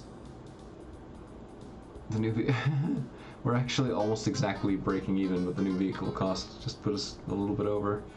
Oh, that sucks. Alright, well, I think inflation might actually be keeping or outpacing my earning of profits. Wow. Okay. Well, this train is now capable of bringing those supplies. Where did they go?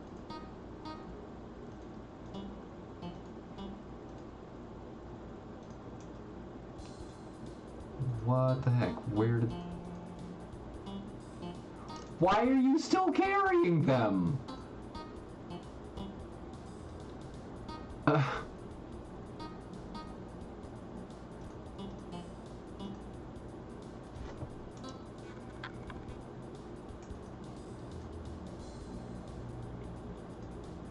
203 crates. How did that even happen? Okay, well, that's part of the issue.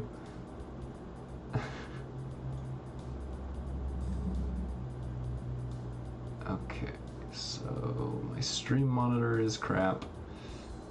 What we're gonna do is have a browser window with the actual stream chat set behind the game, and that we will pretend is good enough.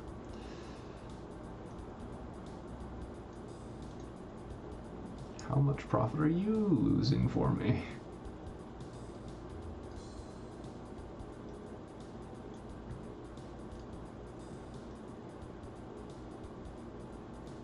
Where even is it? Okay, clear over here. Wow. Wow. That really kind of sucks. Okay.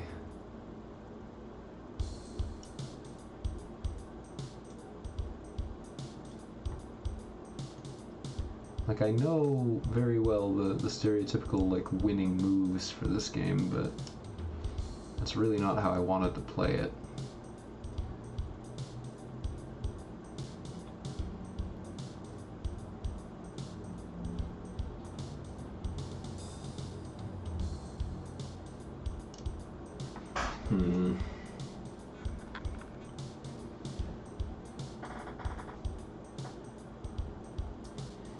Here's what I'm thinking.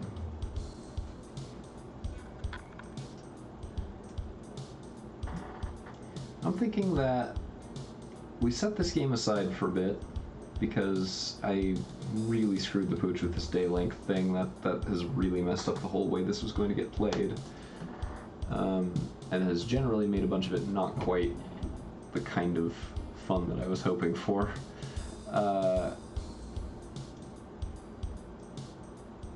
And before I come back to it, I will fix that issue, try to... yeah, basically, honestly. But try and get both the day length patch and just general balance issues figured out, and see if I can get some people to play on the same map.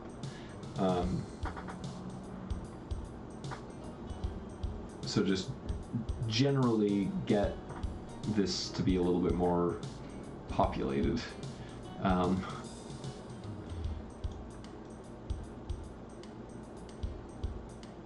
Because I think if we can get a little bit more, kind of a bit more fuel going for this game, that it will be more interesting to watch and also more interesting to play. Because right now it kind of isn't either. It feels to me very boring, just to be talking to a screen, basically, with not really any. What the heck? Unload all.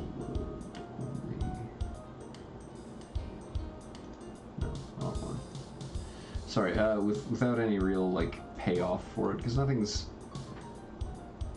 happening, right? Like, we're not accomplishing very much. We're occasionally making a bunch of money, and most of the time just kind of, like, watching it slowly drain away or slowly gain without any real payoff or interaction. So, I am trying to grow the stream, and I think the best way to do that is going to be to switch over to something more interactive, both in terms of audience engagement and in terms of just like actually engaging to play. So what do you guys think? You're pretty much my core audience.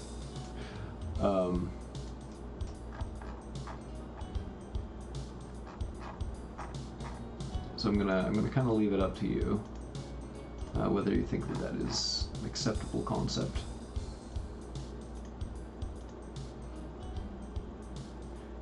Absolutely not.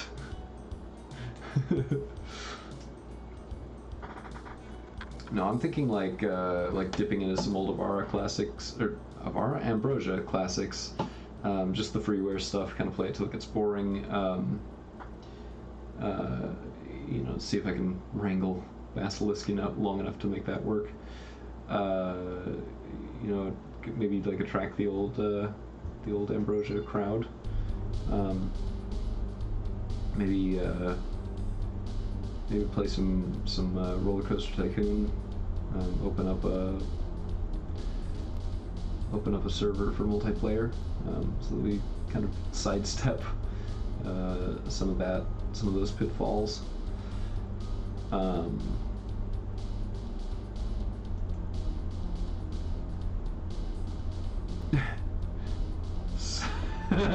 So basically just play something with trains in it.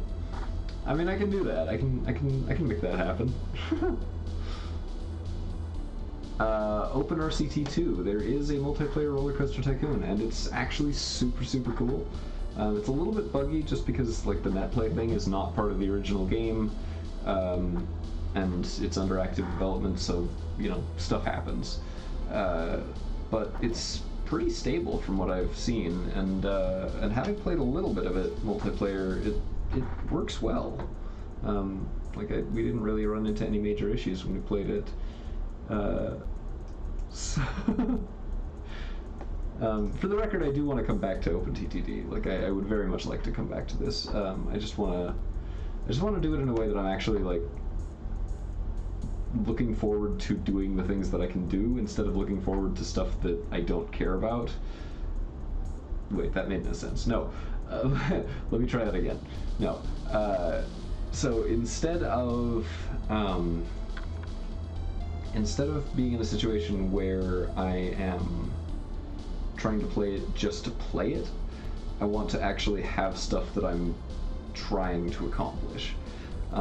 Which right now there sort of isn't. Like, we've made a bunch of plans. You know, I can turn those all on, but like ultimately we're just presenting ourselves with the same challenges as over here, but on a bigger scale.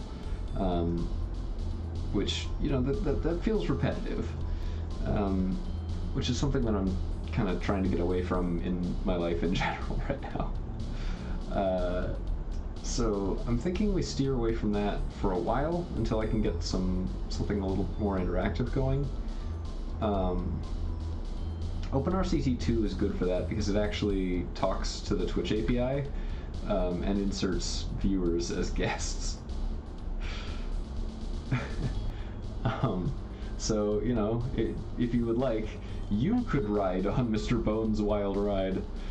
Not that I would ever do such a thing.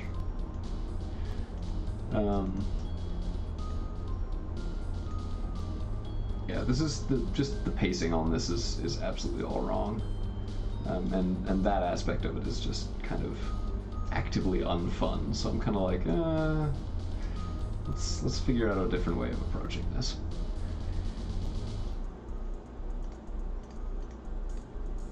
I'm also giving serious thought to playing the same map again, but with the new GRFs pared down a little bit, particularly the vehicle selection, because right now there's just kind of too much. I mean, look no further than this. Like, this is more than I think I need. So I'm thinking, like, turn off narrow gauge track. I appreciate the thought, but like, I don't think it adds that much gameplay wise. Definitely tweak the game balance before I come back to it. And I'd have to do that on a new map. Like the game balance as it is right now is just kind of, I don't know, maybe it's just me, but I feel like it's very grating.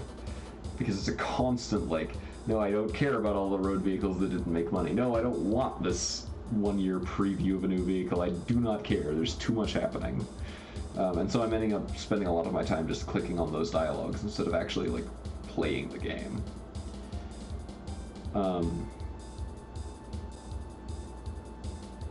But at the same time, like, I do like, I would really prefer it was genuinely enjoyable for the audience. So that's why I'm asking you guys. That's why I'm kind of brain vomiting out all of my concerns about it and then saying you guys pick for me. Which is not the best way of handling this, I'm sure, but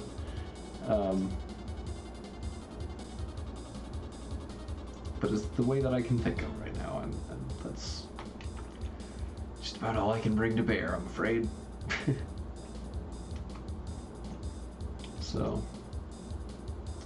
So what I'll probably do,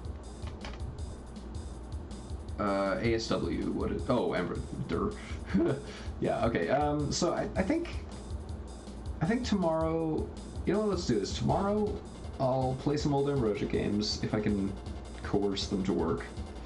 We'll spend a couple hours just goofing around with that. Nothing special, just kind of playing with it. Whatever strikes our collective fancy. And then I'll run a Twitter poll over the weekend, and see if OpenRCT2 is our best bet, if we want to go back to SimCity, because there's a couple of viewers I think I could attract with that, starting next week or the week after, or if there's just something else that, like, leave a suggestion kind of a thing, because old creative management-y type stuff is very much my bread and butter for this stream, and I would like to keep it that way, but I'm open to change, and I've got just an unbelievable number of Steam games that I haven't even tried, so that's a possibility as well, presuming the specs are low enough to run on this computer in the first place.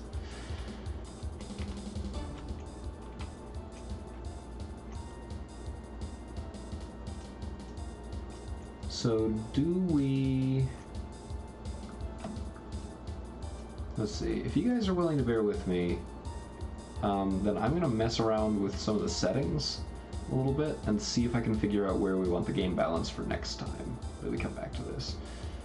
There's other prep work that needs to happen, so I can't commit to doing it tomorrow.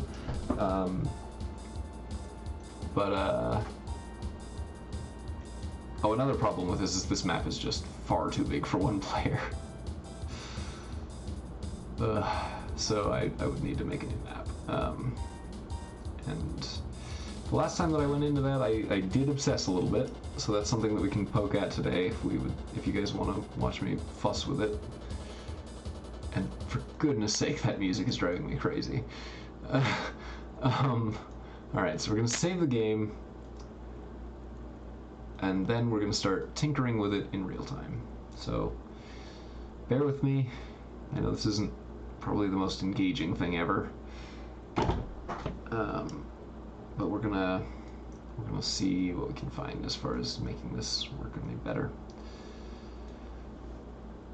So we're going to pause the game because I don't want to worry about that, and then we are going to navigate this labyrinthine settings dialog.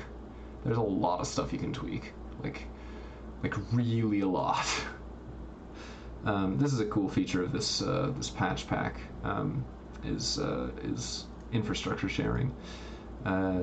So yeah, you can have a daily toll for trains, road vehicles, ships, and aircraft. And what that'll do is you can use the tracks or the roads or whatever else of another company for your vehicles, which I think that's awesome. This I don't care about that. So we're gonna actually give this entire thing a once over probably, because it is not necessarily where I want it to be. I think that I was using values from another save when I created this, and I do not think that that's actually what I want. Disasters off, recessions off, vehicle breakdowns reduced. Improved breakdowns. These are actually pretty cool. I'm sure you guys have seen like where a vehicle will be limited to a certain speed or suddenly lose power but still be moving. That's this improved breakdowns feature, and I really hope that that makes it into vanilla, because that would make breakdowns a lot more fun for regular gameplay. Trains from different companies absolutely may crash into each other. Normal aircraft crashes. Normal number of belches on stream. That's fine. Road vehicles drive on right. 1 in 4 become cities. City size is 2. Random road layout. That's all fine. Yeah, that's all good. Let's see. Limitations. When pause allow all actions. Yes. Yes. We never want vehicles to expire, because otherwise how can we make all of those cool old things?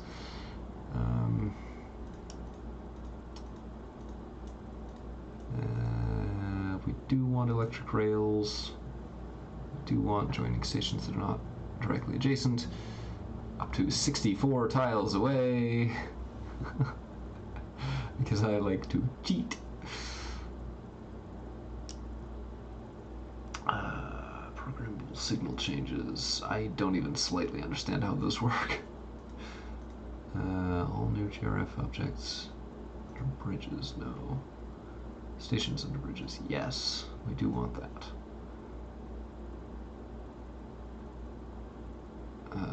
Graphical issues, which I don't care about. If I'm dumb enough to run a bridge over something that I don't want to bridge over, that's my fault.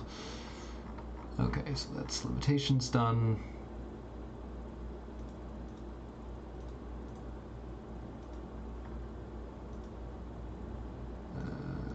Okay. Just making sure I've got all these open now that I'm noticing. Okay, that's all fine. Pounds force. Short ton. Yeah, that's all good.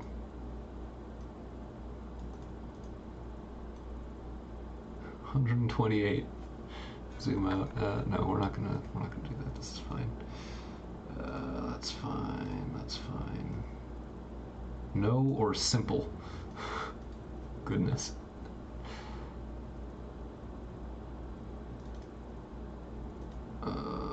What does that mean? I don't know what that is. Oh, that's when you're looking at an overlay. Okay. What does this turn into when it's 0? Plain lines. No, we want dashed lines.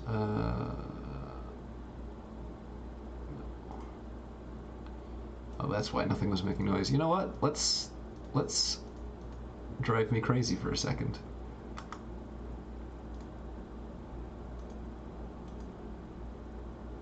Yeah, open SFX. Still not doing anything? Oh, that's because this is all the way down. This is legitimately what the game sounds like if you're playing it right, quote unquote.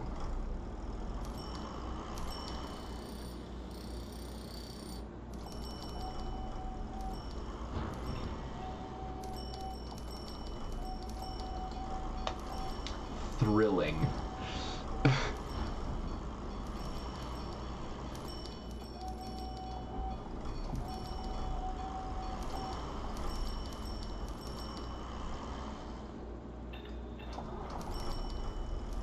This is just this one little spot that all of this noise is coming from.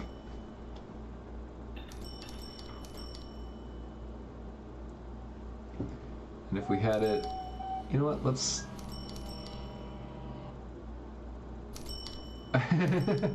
Well, you have to like manually turn it on. It doesn't work on its own. Open SFX, open GFX, open MSX. So this is what it would normally sound like.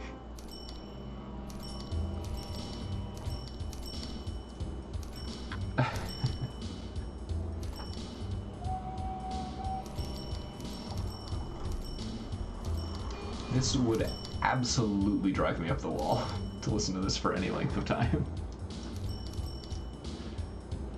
I don't like the music, and the sound effects are so obtrusive.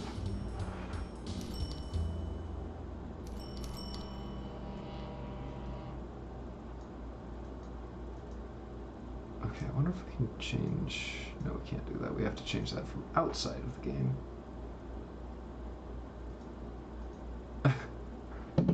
Did you guys hear that, or was that just me? It's just...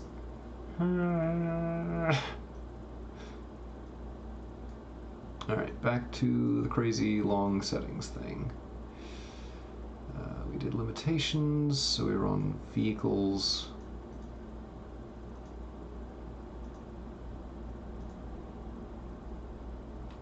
It was, yeah, it really, it's bad.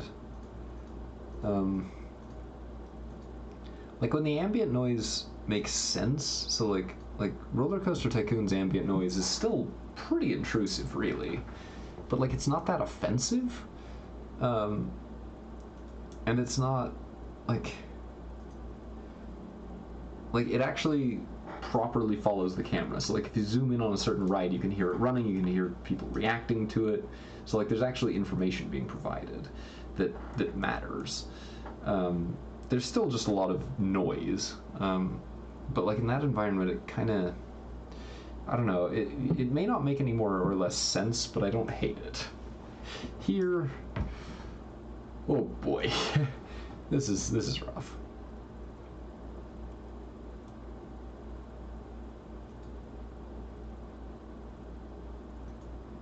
No, I don't want that. Snap radius, show tooltips on right click.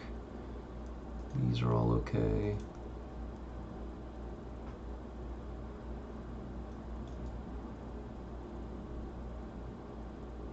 Oh yeah, we don't want that.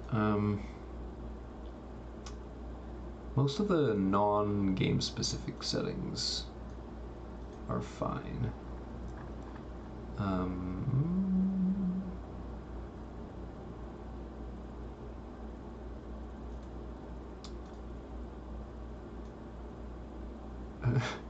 Vegetation, sure.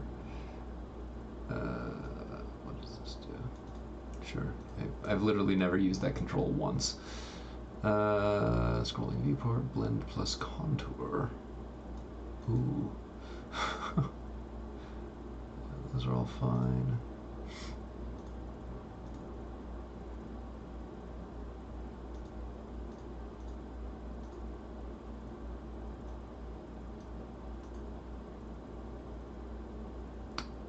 Those are all fine. Riveting stream commentary. I know it's. I am truly amazing at this. Departure boards. I don't have to mess with that too much. Wall clock. What does this even do? Makeup tycoon. Yeah, I'll accept it. Blend plus contour is a setting from Makeup Tycoon. Yeah, what, Salon Tycoon? Date with time and status bar, clock offset in minutes, no. Is that? No, it's not the real time. Timetable and ticks rather than days, no. Leftover ticks in the timetable, no. Arrival departure, yes. No programmable signals because I do not understand them. Oh, it doesn't even turn them off. Okay, well, let's leave it, I guess. Mary Kay Simulator 98. I would be stunned if that isn't real in one form or another. I'd be genuinely shocked. What is it on network destination?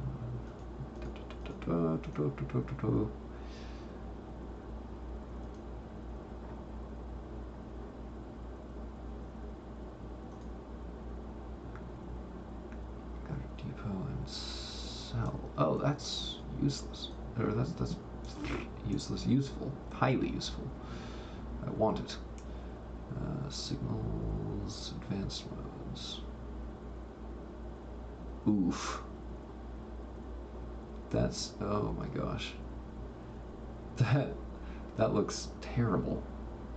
It was an official Mary Kay computer. I think I've actually seen pictures of that. It was pretty horrific if I recall. $15.50.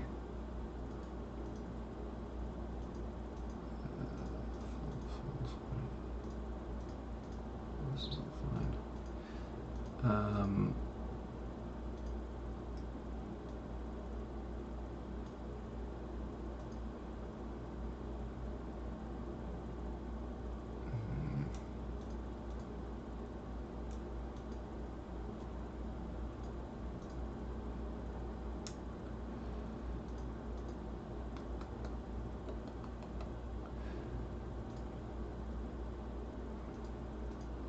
I feel like I'd really like if there was a way to have this be more granular, like exclude vehicle groups from it. Although knowing this patch pack, there might actually be a way to do that now that I'm thinking of it. Let's find out. So pick a group, manage list. Not from there. Let's auto replace.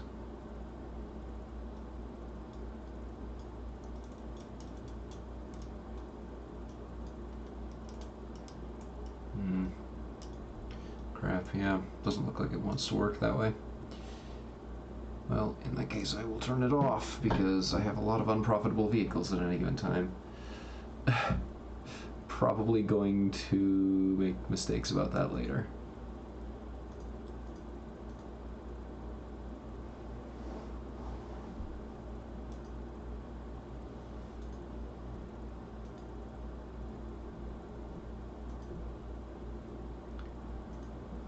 This stuff is all fine, I think.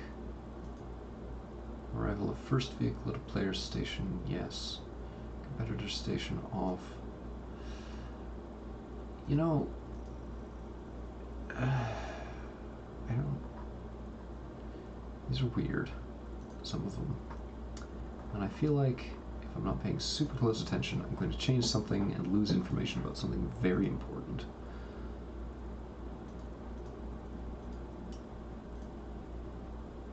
Because I literally never even noticed the ticker going by down there.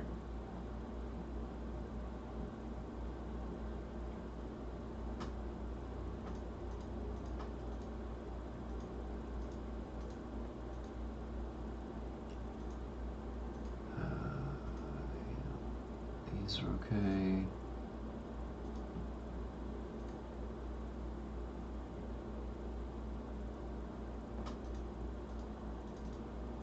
Stop at the middle of the platform by default because that looks nicer.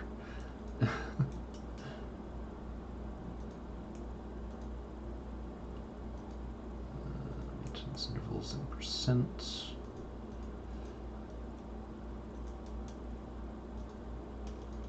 These two features are amazing, can I just say?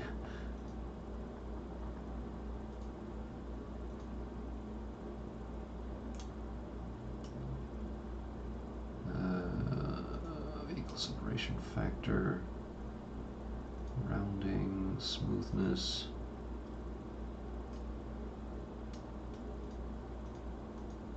Huh. I don't see why not. Accounting. Inflation on. It's terrible. It's just the worst. Doot, doot, doot, doot. Doot, doot, doot. So this is a save specific setting, so we'll need to recheck some of these. Day length and the stuff that we're changing here especially. Subsidy multiplier times 4, because why not?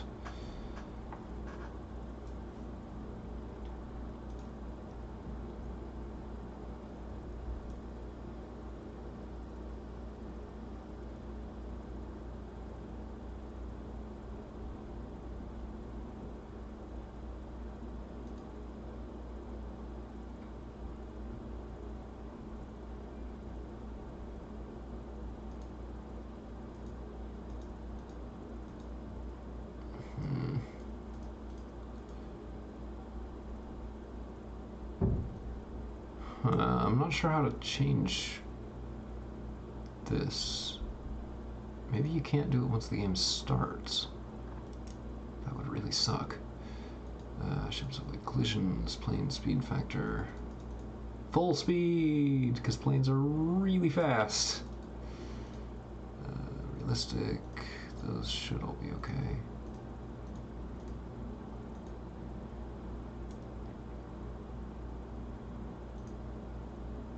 Man, can you imagine increasing this value with the problems that we had today? Get out and push for real.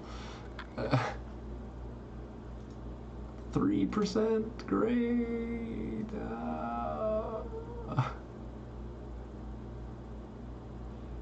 I think the compromise that I made earlier was that we'd set this for 2% and then this would just be way, way higher than normal. And that's why you actually have to care about what's hauling, like whether you have hills on your route. Because if you have them, then you just can't carry things upward at all. Routing, yep. Disallow reversing, yes. Automatic reversing, no, absolutely not. Forbid 90-degree turns. Yeah, that's all fine.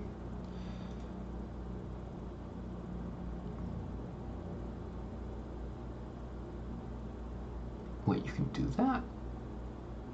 Hang on. Where's...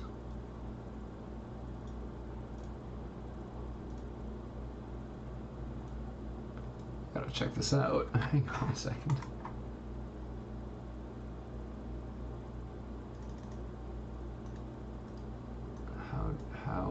How do you flip things around? On. Off. Oh! That's how that's supposed to work. Well, TIL, I guess.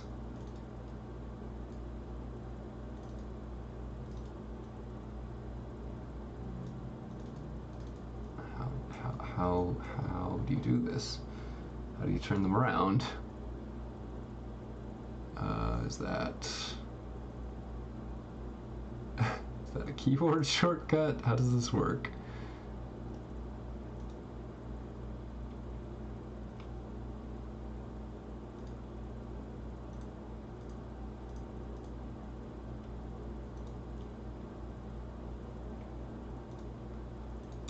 Let me finish checking this through and then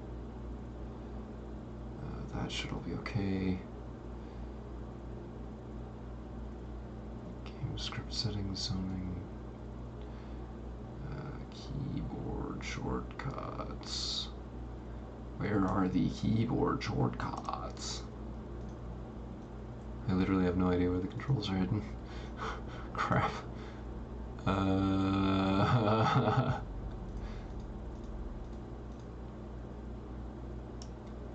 Okay, so basically inflation and infrastructure maintenance are our issues here. The day length factor, I think, is fine, but you have to change something else with it, and I'm not exactly sure which thing. I think it's the interest rate. No, that's for the loan. Where... running costs, maybe. I don't know. Production, maybe.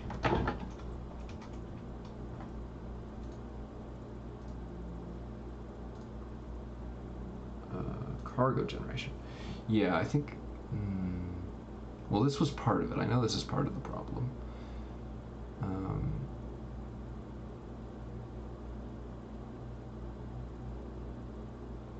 2 to the 0.5. What is that? Just doubled? Yeah, I think that's just doubled. What the heck? So this, I think, is correct, but where's the rest of it?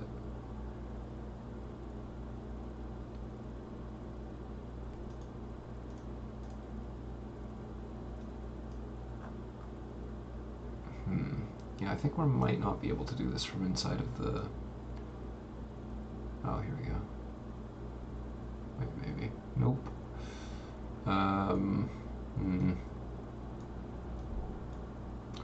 Yeah, I have literally no idea how to change the keyboard commands. I'm pretty sure you can, but I don't know how.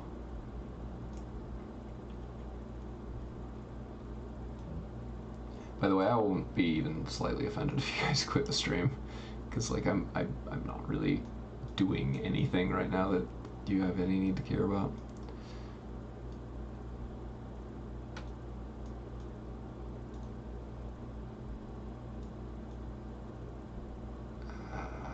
What the heck? I mean, if you want to listen to me ramble, I'm not gonna tell you no, but I also am going to be very confused as to why.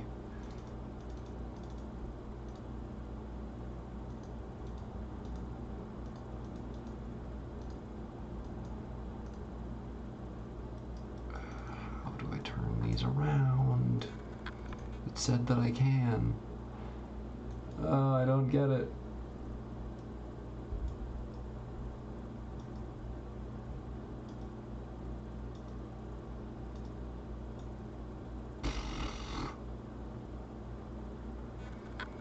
Alright. Whatever. I'm not gonna worry about that right now. That's not important. Well, I'm genuinely sorry that you feel lonely, but at least I can help with that, I guess. I mean, I'm here either way. All I'm saying is I won't be offended if you just vanish on me a little bit. So here's something that we're going to try. We're going to set the day length to 7 and just run it exactly how it was before. No other changes.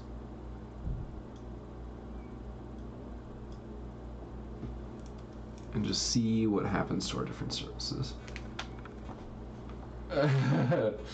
Alright, fair enough. Thanks, guys. I do appreciate it. So, changing that setting has made me monstrously more profitable. It's also, yeah, time is much slower. And what is going on over here? Jumothy is stuck. Why is Jumothy stuck? Are you Jumothy? You're Jumothy. You're not supposed to be able to continue because you, Jamothy, are waiting in the thing. I'm confused. Why does it consider that a problem? That's literally how the signals are supposed to work. This, on the other hand, is a bit of an issue. But that's not a problem with pathing. That just means that the station is occupied. Ramble on, sing your song. Well, I mean, you say that, but you haven't heard me sing.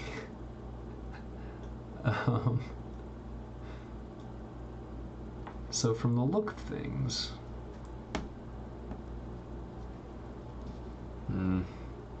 I mean, I don't see that I have much choice but to leave this running for a while so that I can see exactly the differences. I need to see it over the course of a full year. So, like, assuming that I'm correct about how this is going to work, this might just spike way, way up here somewhere.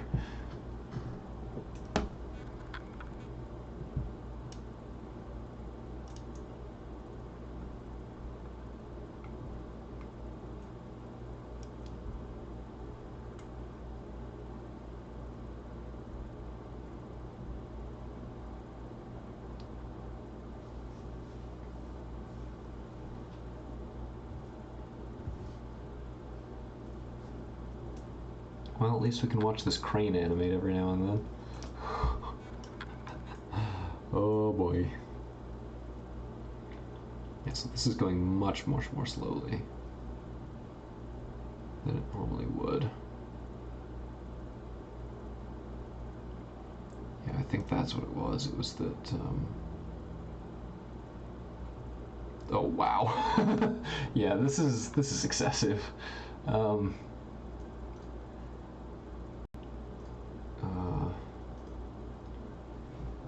Yeah, so the running costs tally up slower, but also cargo gets produced slower, so I think it might even out? Maybe? But then, like, running costs, or like infrastructure costs are much more slow, because, so like property maintenance, that's one of the big ones that's been killing us pretty consistently. Oh wow, what is going on? I don't understand how this works.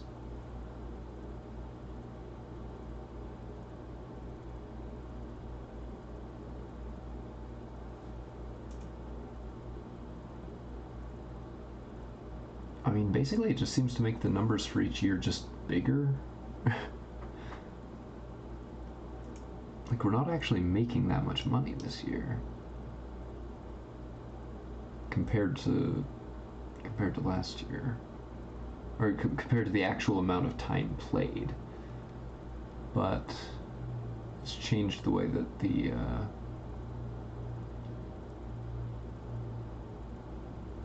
costs are calculated, I think. Let's check the cargo flow graph, because I think this might now all of a sudden show everything is underutilized. Yeah, okay. So that means that cargo is not being produced at a fast enough rate to keep up with all of this. And all of our services are going empty, so we can make do with fewer trains for the same service. And smaller trains as well, without any real penalty at all.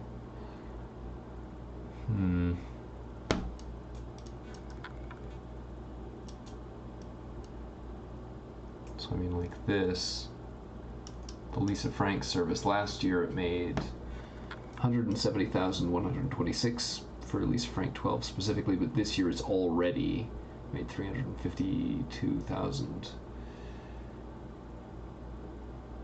which, you know, we haven't changed anything except just changing how long the day length is.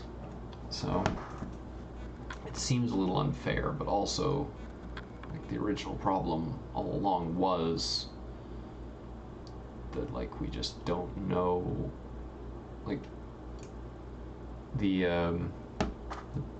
day length's effects are going to vary depending on which service and depending on how it's already configured.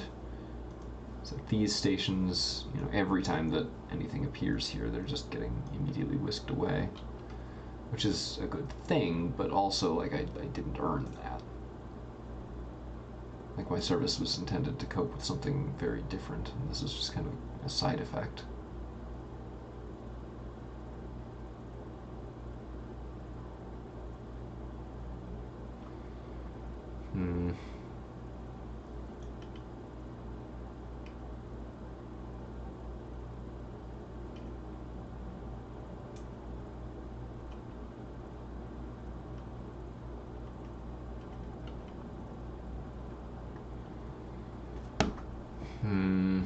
It looks like the effects of congestion are perceived by the game engine as much more severe.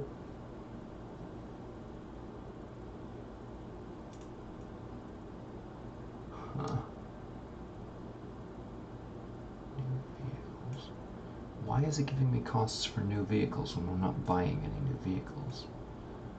Did something get auto-replaced? Oh, I bet it did, yeah. That would make sense, actually, if a train auto-replaced or something.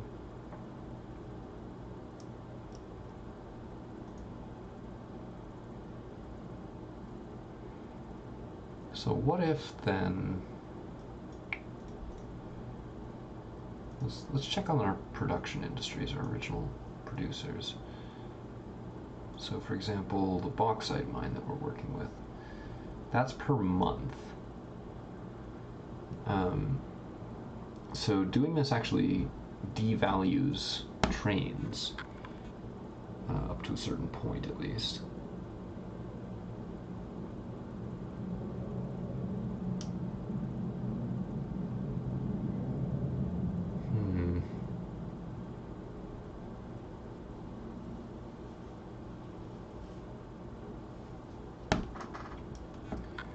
So this is unrelated to anything else that we're looking at here, but this is a terrible spot for a signal.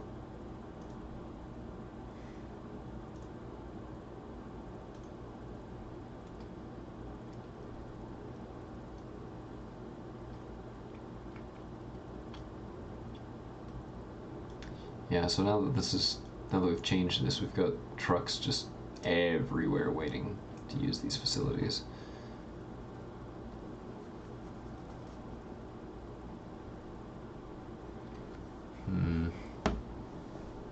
And that is a problem.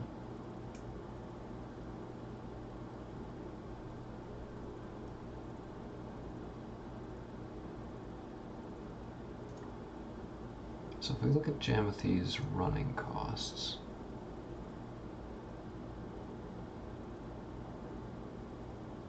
$818,202 per year. I'm actually genuinely going to run the numbers on this because I don't suspect I'm going to understand it properly any other way. 818202 divide by 12, 68,183.5 per month. And because the cargo production is slowed down, it's actually leaving less often. No, it's leaving the same amount. How can it be leaving the same amount? No, it's leaving the same amount, but it's moving faster. That's what it is. It's moving quite a lot faster.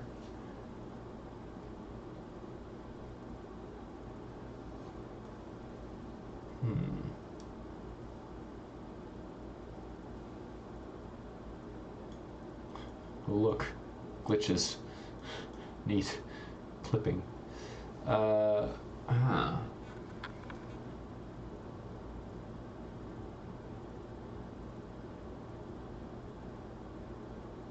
So for services that aren't full, so yeah, when a service isn't filled up, when it's unsaturated, then it loses money a lot faster.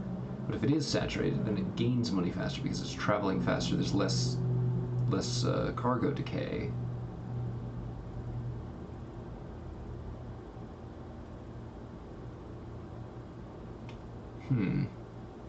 So really it just changes the game balance away from certain things and towards certain other things with no real rhyme or reason, except that those are emergent side effects.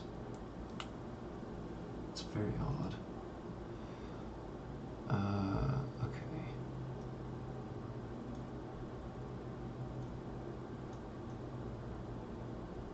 Wow!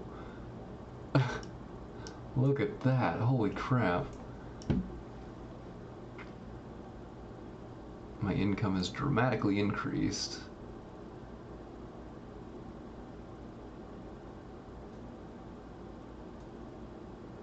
Delivered cargo per month. Performance history has stayed almost exactly the same because nothing has actually changed. And company value sharply declined as soon as we changed the day length. So what needs to be changed to compensate for that so that it plays normally?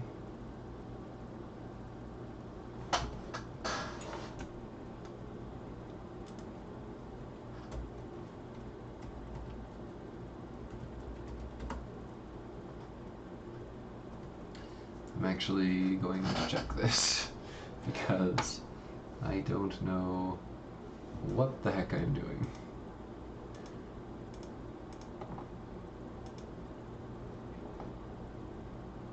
Okay. Day length versus speed of vehicles.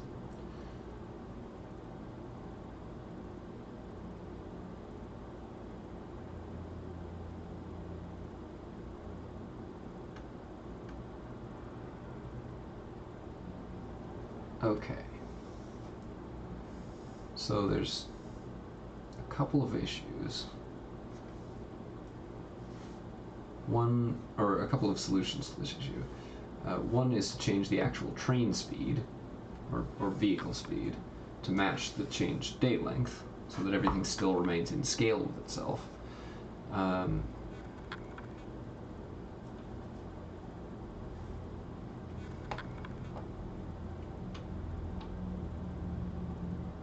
So it looks like it's a problem with the number of ticks not changing.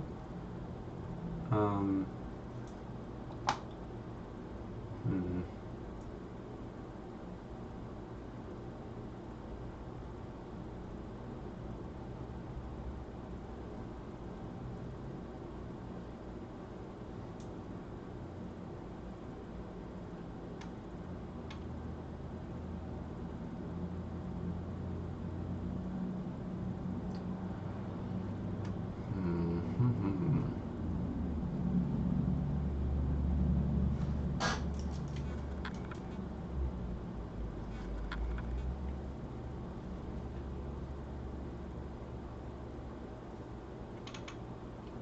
So I'm finding people explaining how these work.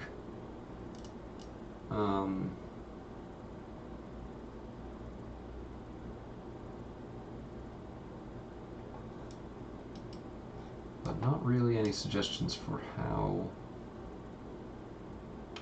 to actually fix this.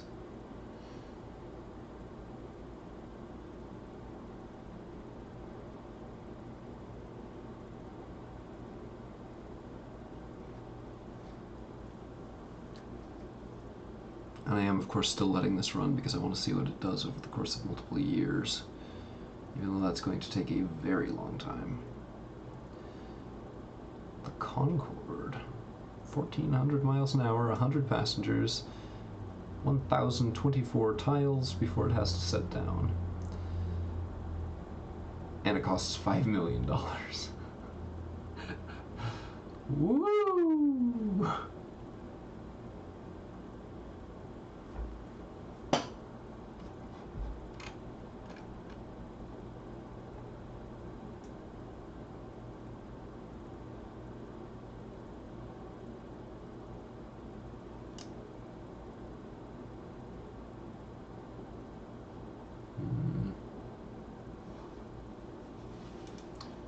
I mean, it looks like a lot of different people have taken a crack at this, but it just... everyone sort of seems to come to the same conclusion that no one agrees how it should be done. And it's just conversations arguing about how they want it. Crap.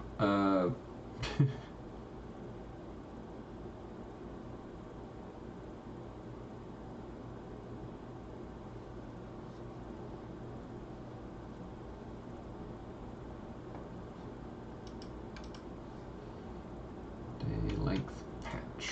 Day length patch. Everyone is talking about day length patches, but no one is explaining what settings to use. Ah!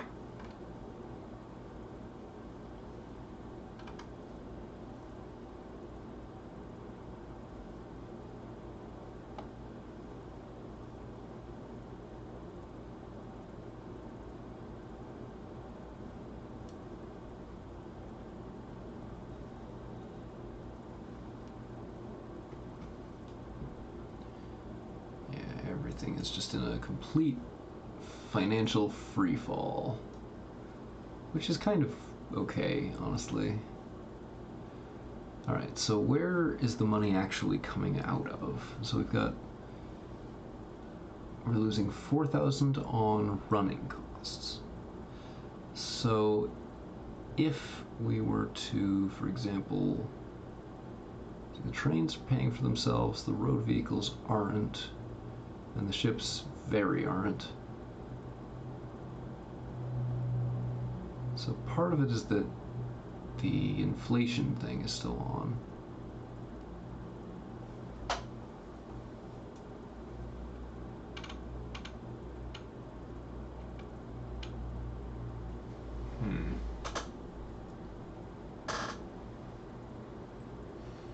Yeah, I'm a little bit lost.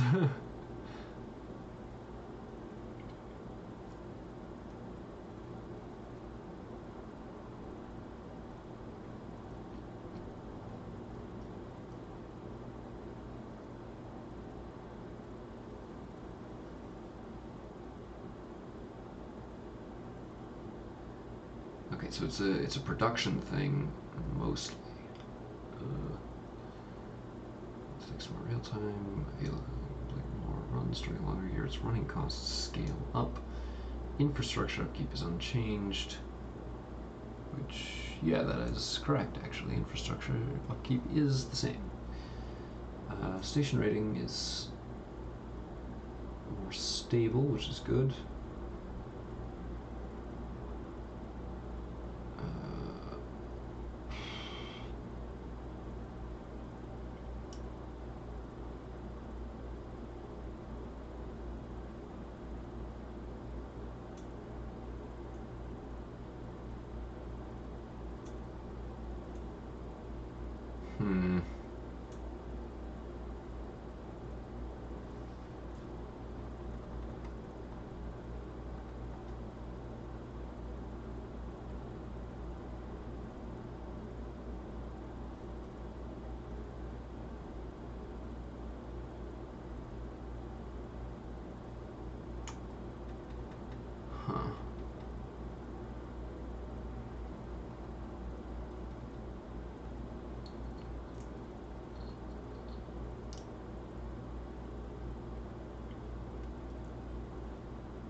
I'm actually reading the documentation for the patch pack right now. It's showing that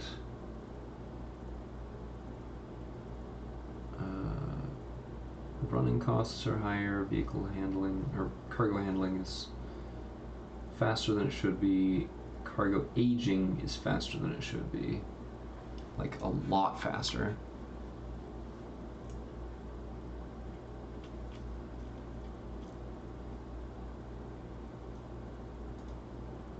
So can we correct that is the next question. Cargo production is actually right at the moment, which is interesting.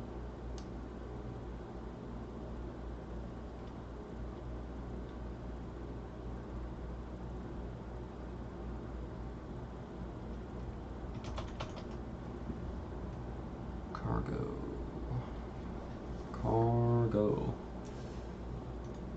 Town growth speed, transported cargo, town cargo generation factor.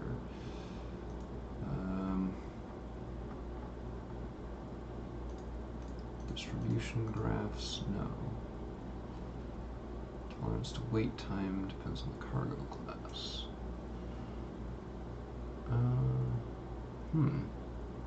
That could be interesting.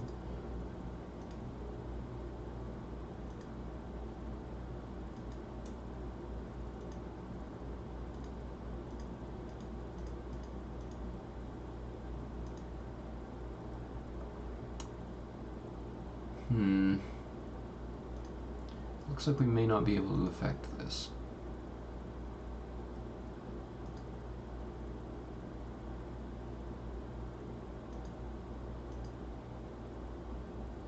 We may not be able to affect it at all, actually. Alright, can we change running costs?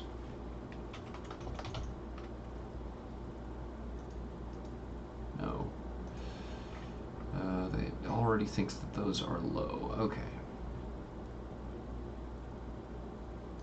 Well, I think it's time to abandon this little experiment.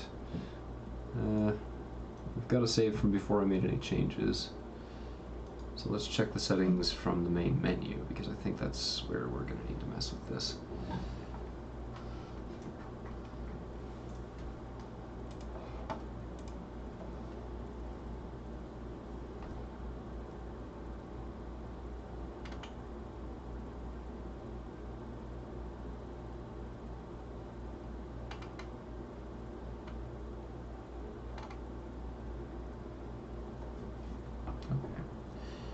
Alright, settings. Let's take another crack at this. Cargo. There was something that was grayed out.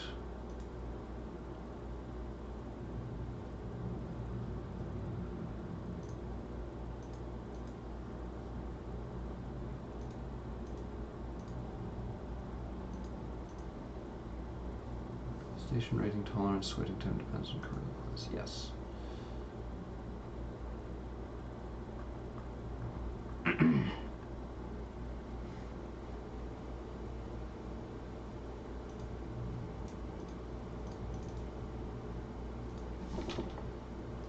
What was I about to check? Cost. Run. Well, crap. That's not ideal.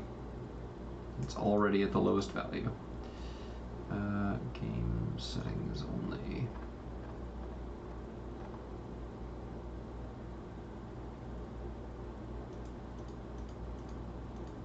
Infrastructure maintenance is on. Inflation. Oh man, that's such a loaded question though, isn't it? Day length 5, interest rate 2%, same with inflation. Subsidy multiplier times 4. Oh man, I don't understand how this works.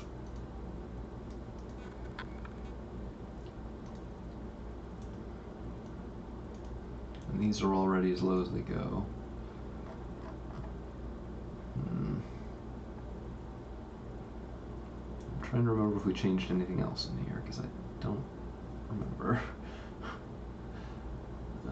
That's all fine. That on by default.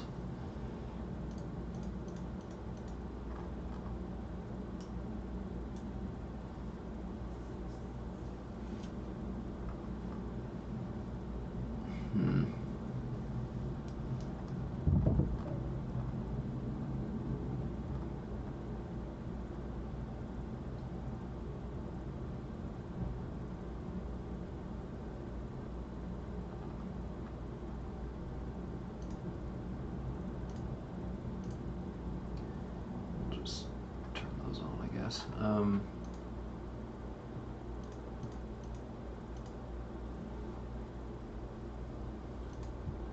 One 1% seems reasonable. Normal plane crashes? Yeah.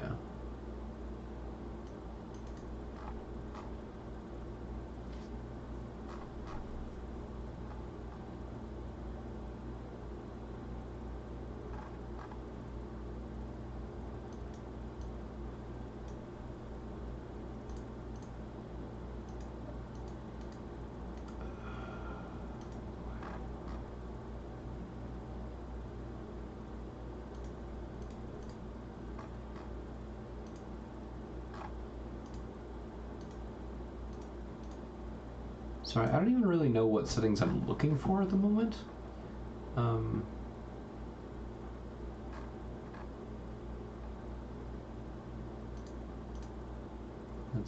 That's kind of that's the big problem that I'm having right now, is that if I could find the right settings, I feel like I could figure this out, get it set correctly.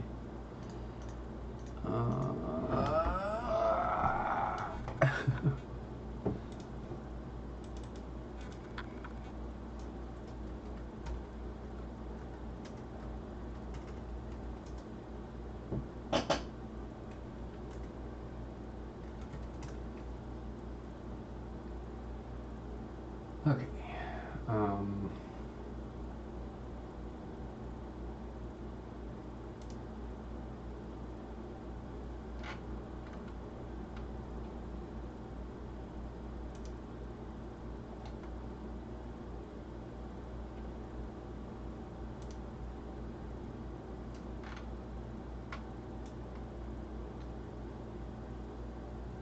And quite a mess we've got here.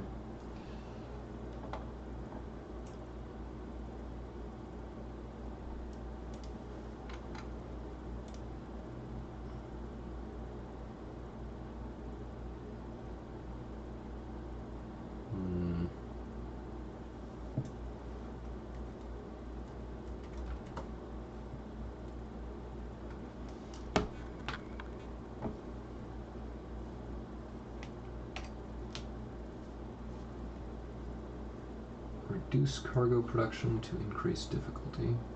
Right, obviously. Day length 8.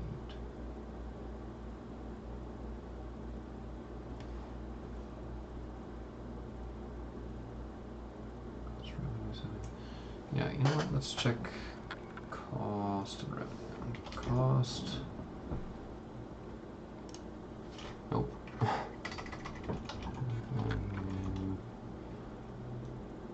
All size types.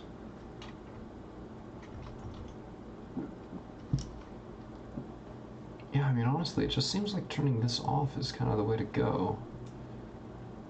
But I don't feel like that's fair. Huh. It definitely isn't realistic. But you know what? Fine.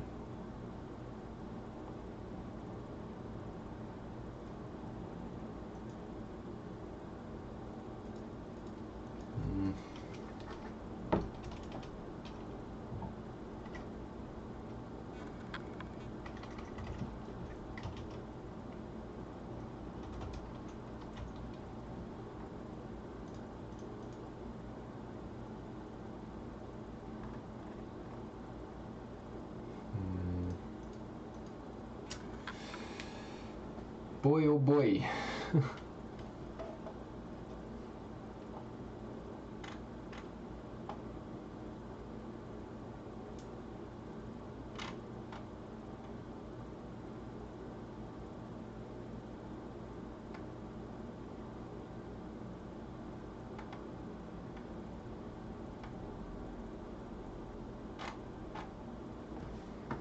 And then we've got people complaining about how the only way to change this is by using something like the base costs, GRF,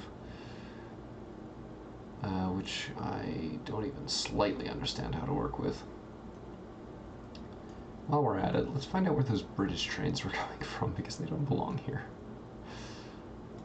UK waypoints, that's fine. UK town set, that's also fine.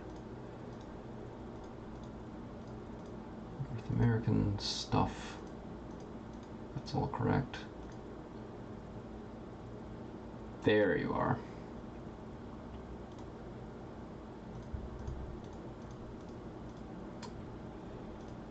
The rest of that, I think, is fine.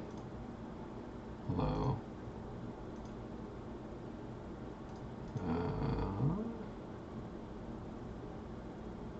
Parameters.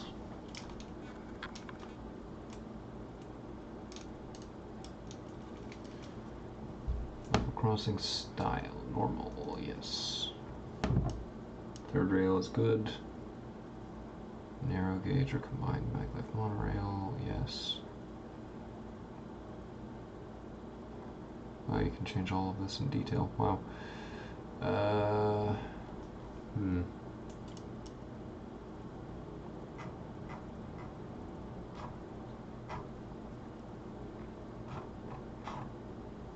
don't know if you can just disable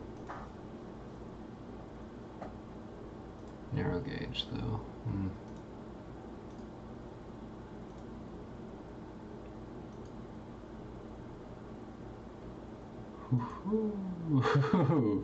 There we go.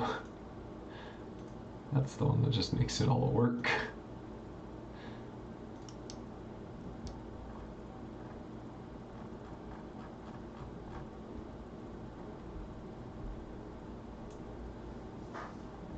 I do feel like I should be paying like maintenance cost kind of stuff, but I don't feel like...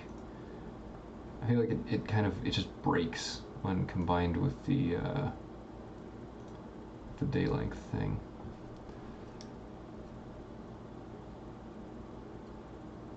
Dirt roads. Dirt roads. Change setting value. 1940, yeah, that seems legit. Asphalt roads appear in 1940. I really should have gone through these parameters at some point in the past.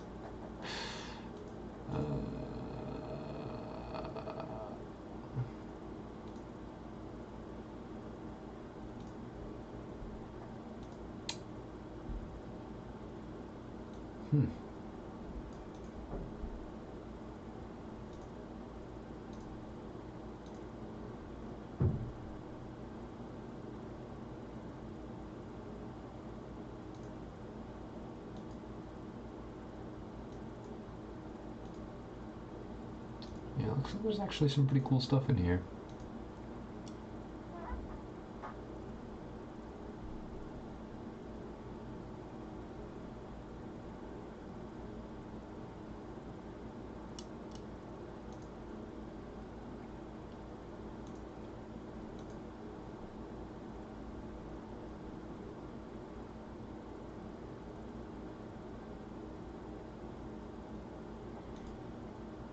Well, I think that we'll leave it for today.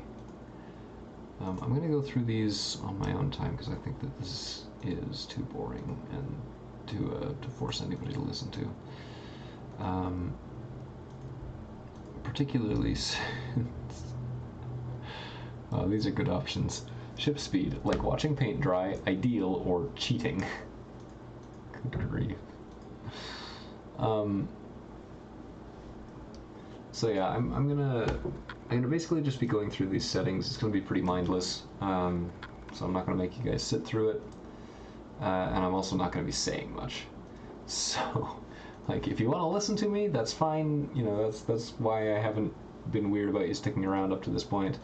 I appreciate your presence, but like I don't want to just make you sit here while I click boxes for another hour. But I will come back tomorrow. We'll do some old Mac games. We'll play it by ear as far as exactly what. I'll try and test out some of those on Basilisk in the meantime, see how likely they are to crash and burn. And assuming that all goes well, we'll keep on that. I'll also come back to this in the future. We'll wait until at least next week, and over the weekend I'll run that poll, and we'll get it sorted out. We'll find out what we want to do. So, all right, thank you guys very much for coming. I would, as I have mentioned in the past, I would very much appreciate if you could help promote this because I am trying to grow it into a thing. So far, it is not becoming a thing, but we'll try. We'll try very hard.